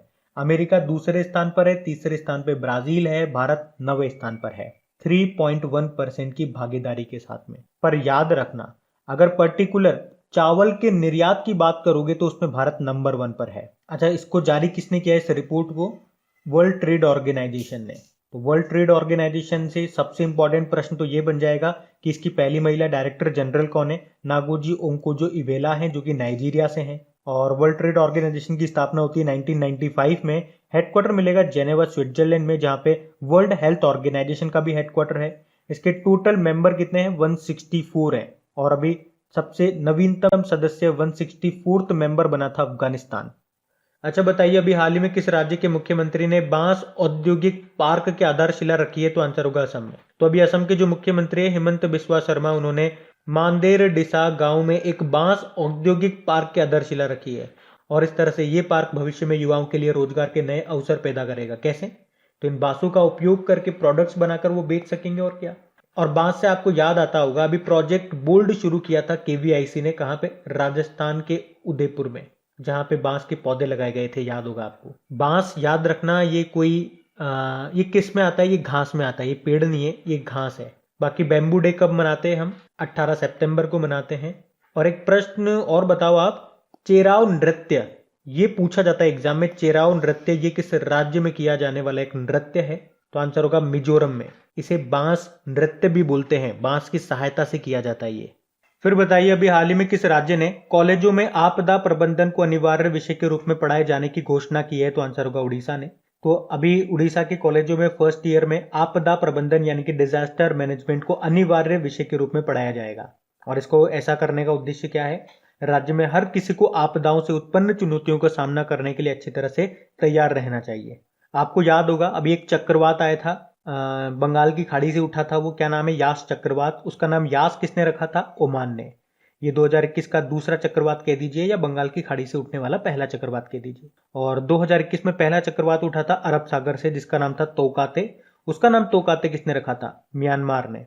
अच्छा, पढ़ाई की बात है तो आपको याद आएगा, अभी सीबीएसई ने भी कक्षा 6 से 8वीं तक के सिलेबस में कोडिंग और डेटा साइंस को जोड़ा था और उसके लिए समझौता किया था माइक्रोसॉफ्ट के साथ में। बाकी देखो, आपदा प्रबंधन के लिए अगर पूछा जाए कि भारत में कौन सा अधिनियम है, तो आपदा प्रबंधन अधिनियम 2005, और इसी अधिनियम से नेशनल डिजास्टर रेस्पॉन्स फोर्स का गठन होता है। कब किया गया गठन? 2006 में। और नेशनल डिजास्टर रेस्पॉन्स फोर्स से आपको याद आएगा, इसकी पहली महिला टुकड़ी का गठन किया गया कहां पे? उत्तर प्रदेश के गढ़मुक्तेश्वर में, गंगा नदी के किनारे आपात सेवाओं में तैनात किया गया। ये पॉइंट भी ध्यान रखना। बाकी देखो, आपदा से आप याद रख सकते हो, विश्व सुनामी दिवस कब आता है? 5 नवंबर को आता है। बाकी उड़ीसा के मुख्यमंत्री नवीन पटनायक हैं और भुवनेश्वर यहाँ की कैपिटल हो गई। अच्छा, फिर बताइए, अभी रशिया ने किस नाम से इंटरनेशनल स्पेस स्टेशन के लिए एक लैब मॉड्यूल तो तैयार किया, लॉन्च किया? तो आंसर होगा नौका। तो अभी रशिया की जो स्पेस एजेंसी है रॉसकॉस्मोस, उसने इंटरनेशनल स्पेस स्टेशन के लिए नौका नाम से एक लैब मॉड्यूल को सफलतापूर्वक अभी लॉन्च कर दिया। तो अब इसकी सहायता से रूसी अंतरिक्ष यात्री हैं और जो वैज्ञानिक हैं वो पहले से ज्यादा एक्सपेरिमेंट कर पाएंगे। इसमें हर अंतरिक्ष यात्री के लिए एक अलग अलग बिस्तर होगा, इसी के साथ ही शौचालय, ऑक्सीजन जनरेटर, पेशाब को फिल्टर कर पानी बनाने वाली यहाँ पे सिस्टम भी लगी हुई है। और इस नौका को रशिया की सबसे बड़ी प्रयोगशाला बताया जा रहा है। और अभी इसे कजाकिस्तान में रशिया के बेकोनूर कॉस्मोड्रोम से प्रोटोन एम रॉकेट के जरिए लॉन्च किया गया। अच्छा, अगर मैं आपसे पूछूं, भारत का जो पहला अंतरिक्ष मानव मिशन है उसका नाम है गगनयान, और अभी इसी के लिए किस इंजन का सफल परीक्षण हुआ था, बता सकते हो क्या? विकास इंजन का। और बताइए, यूनाइटेड अरब अमीरात के मंगल मिशन कौन सा है? होप मिशन है। और होप पोर्टल किस राज्य ने लॉन्च किया था? उत्तराखंड ने। अभी अमेरिका का एक रोवर भी मंगल पर पहुंच गया है, उसका नाम क्या है? परसेवरेंस रोवर है, और उसने वहां पे एक हेलीकॉप्टर भी उड़ाया है जिसका नाम है इंजीन्यूटी। और भारतीय मूल की स्वाति मोहन का नाम भी याद रखना, जिन्होंने इस मिशन को संभाला। बाकी चाइना का कौन सा मिशन है मंगल के लिए? तियानवेन-1, और उसके लिए जो उसने रोवर भेजा था उसका नाम है जुरोंग, तो ये भी याद रखना। अच्छा बताइए, अभी हाल ही में अल्फाबेट ने किस नाम से एक नई रोबोटिक्स कंपनी को लॉन्च किया? तो आंसर होगा इंट्रेंसिक। आप जानते हो गूगल की पेरेंट कंपनी है अल्फाबेट, जिसने अभी एक नई कंपनी शुरू की है, लॉन्च की है, जिसका नाम इंट्रेंसिक रखा है। तो ये जो कंपनी है ये इंडस्ट्री में जो काम आने वाले रोबोट्स होते हैं उनके सॉफ्टवेयर बनाने का काम करेगी। और इंट्रेंसिक कंपनी का सीईओ किसे बनाया? वेंडी टेन वाइट को। और अल्फाबेट जो है गूगल की पेरेंट कंपनी है, और गूगल और अल्फाबेट दोनों की सीईओ कौन है? सुंदर पिचाई है। बाकी नाउका की बात करेंगे तो रशिया ने नाउका नाम से इंटरनेशनल स्पेस स्टेशन के लिए एक लैब मॉड्यूल को लॉन्च किया था, ये भी याद रखना। फिर बताइए, अभी हाल ही में नाइजीरिया किस नाम से अपनी खुद की क्रिप्टो करेंसी को लॉन्च करेगा? तो आंसर होगा ई नायरा। तो इन्होंने कहा ये अक्टूबर 2021 में अपनी खुद की क्रिप्टो करेंसी लॉन्च करेंगे जिसका नाम ई नायरा होगा। अच्छा, अगर आपसे पूछा जाए कि अभी किस देश ने बिटकॉइन को लीगल करेंसी घोषित किया था, तो आंसर होगा अल सल्वाडोर ने, और ऐसा करने वाला ये पहला देश बना था दुनिया का। और अगर आपसे पूछा जाए कि अभी किस देश ने क्रिप्टो करेंसी कारोबार के लिए दुनिया के सबसे बड़े एक्सचेंज प्लेटफॉर्म बिनांसे को प्रतिबंधित कर दिया, तो आंसर होगा ब्रिटेन। ये जो बिटकॉइन है ये पहली क्रिप्टो करेंसी है। क्रिप्टो करेंसी मतलब एक तरह से वर्चुअल करेंसी बोल दीजिए, डिजिटल करेंसी बोल दीजिए। वास्तव में नहीं होती है, ये कंप्यूटर में ही चलती है, तभी इसे डिजिटल करेंसी बोलते हैं। और इसकी शुरुआत की थी सातोशी नाकामोतो ने, इन्हीं को इसका जनक कहा जाता है। 2009 की बात है। और फेसबुक ने अपनी क्रिप्टो करेंसी का नाम बदल दिया, पहले लिब्रा था अभी डायम कर दिया। बाकी नाइजीरिया की बात है, ये एक वेस्ट अफ्रीकन कंट्री है जिसकी कैपिटल होती है अबूजा। करेंसी है नाइजीरियन नायरा, और प्रेसिडेंट है मुहम्मदू बुहारी। अभी नाइजीरिया से एक महिला का नाम याद रखना, एनगोजी ओकोंजो इवेला, जो कि वर्ल्ड ट्रेड ऑर्गेनाइजेशन की पहली महिला डायरेक्टर जनरल बनी है। अच्छा, एक प्रश्न और बनता है यहाँ से कि अभी किस देश की सरकार ने कू एप्लीकेशन पर अपना आधिकारिक अकाउंट बनाया था? तो आंसर होगा नाइजीरिया ने ही। बढ़ते आगे। तो गाइज ये लीजिए, इसी पार्ट के साथ आपका पूरा जुलाई का महीना कंप्लीट हो चुका है। और अगर आप लोग चाहते हैं अभी आने वाले एक आध दिन में ही अगस्त का भी फटाफट से अपलोड कर दिया जाए, तो प्लीज इन वीडियोस को सपोर्ट जरूर कीजिए, क्योंकि जब तक आप लोगों का सपोर्ट नहीं मिलेगा हमें मेहनत करने का मोटिवेशन कैसे मिलेगा? हमें कैसे पता लगेगा कि आप लोग बेसब्री से इसका इंतजार कर रहे हो? हमें लगता है कोई वेट ही नहीं कर रहा है, कोई रेस्पॉन्स ही नहीं मिलता है, तो आज डालो कल डालो क्या फर्क पड़ रहा है, डालो ना डालो, तो अपना रेस्पॉन्स तो दिखाइए। इन्हें शेयर तो कीजिए जम के। जो भी आपके स्टडी ग्रुप हो गए, दोस्त हो गए, फ्रेंड्स हो गए, परिवार में पढ़ने वाले होंगे, उनके साथ तो शेयर कीजिए। व्हाट्सएप पे, फेसबुक पे आप इन्हें लगाइए तो सही, इनके लिंक को पोस्ट तो कीजिए, स्टेटस पे लगाइए, कहीं पर भी कुछ तो करिए प्लीज।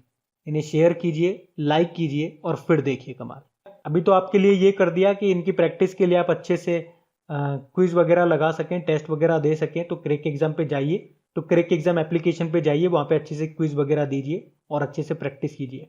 Thank you.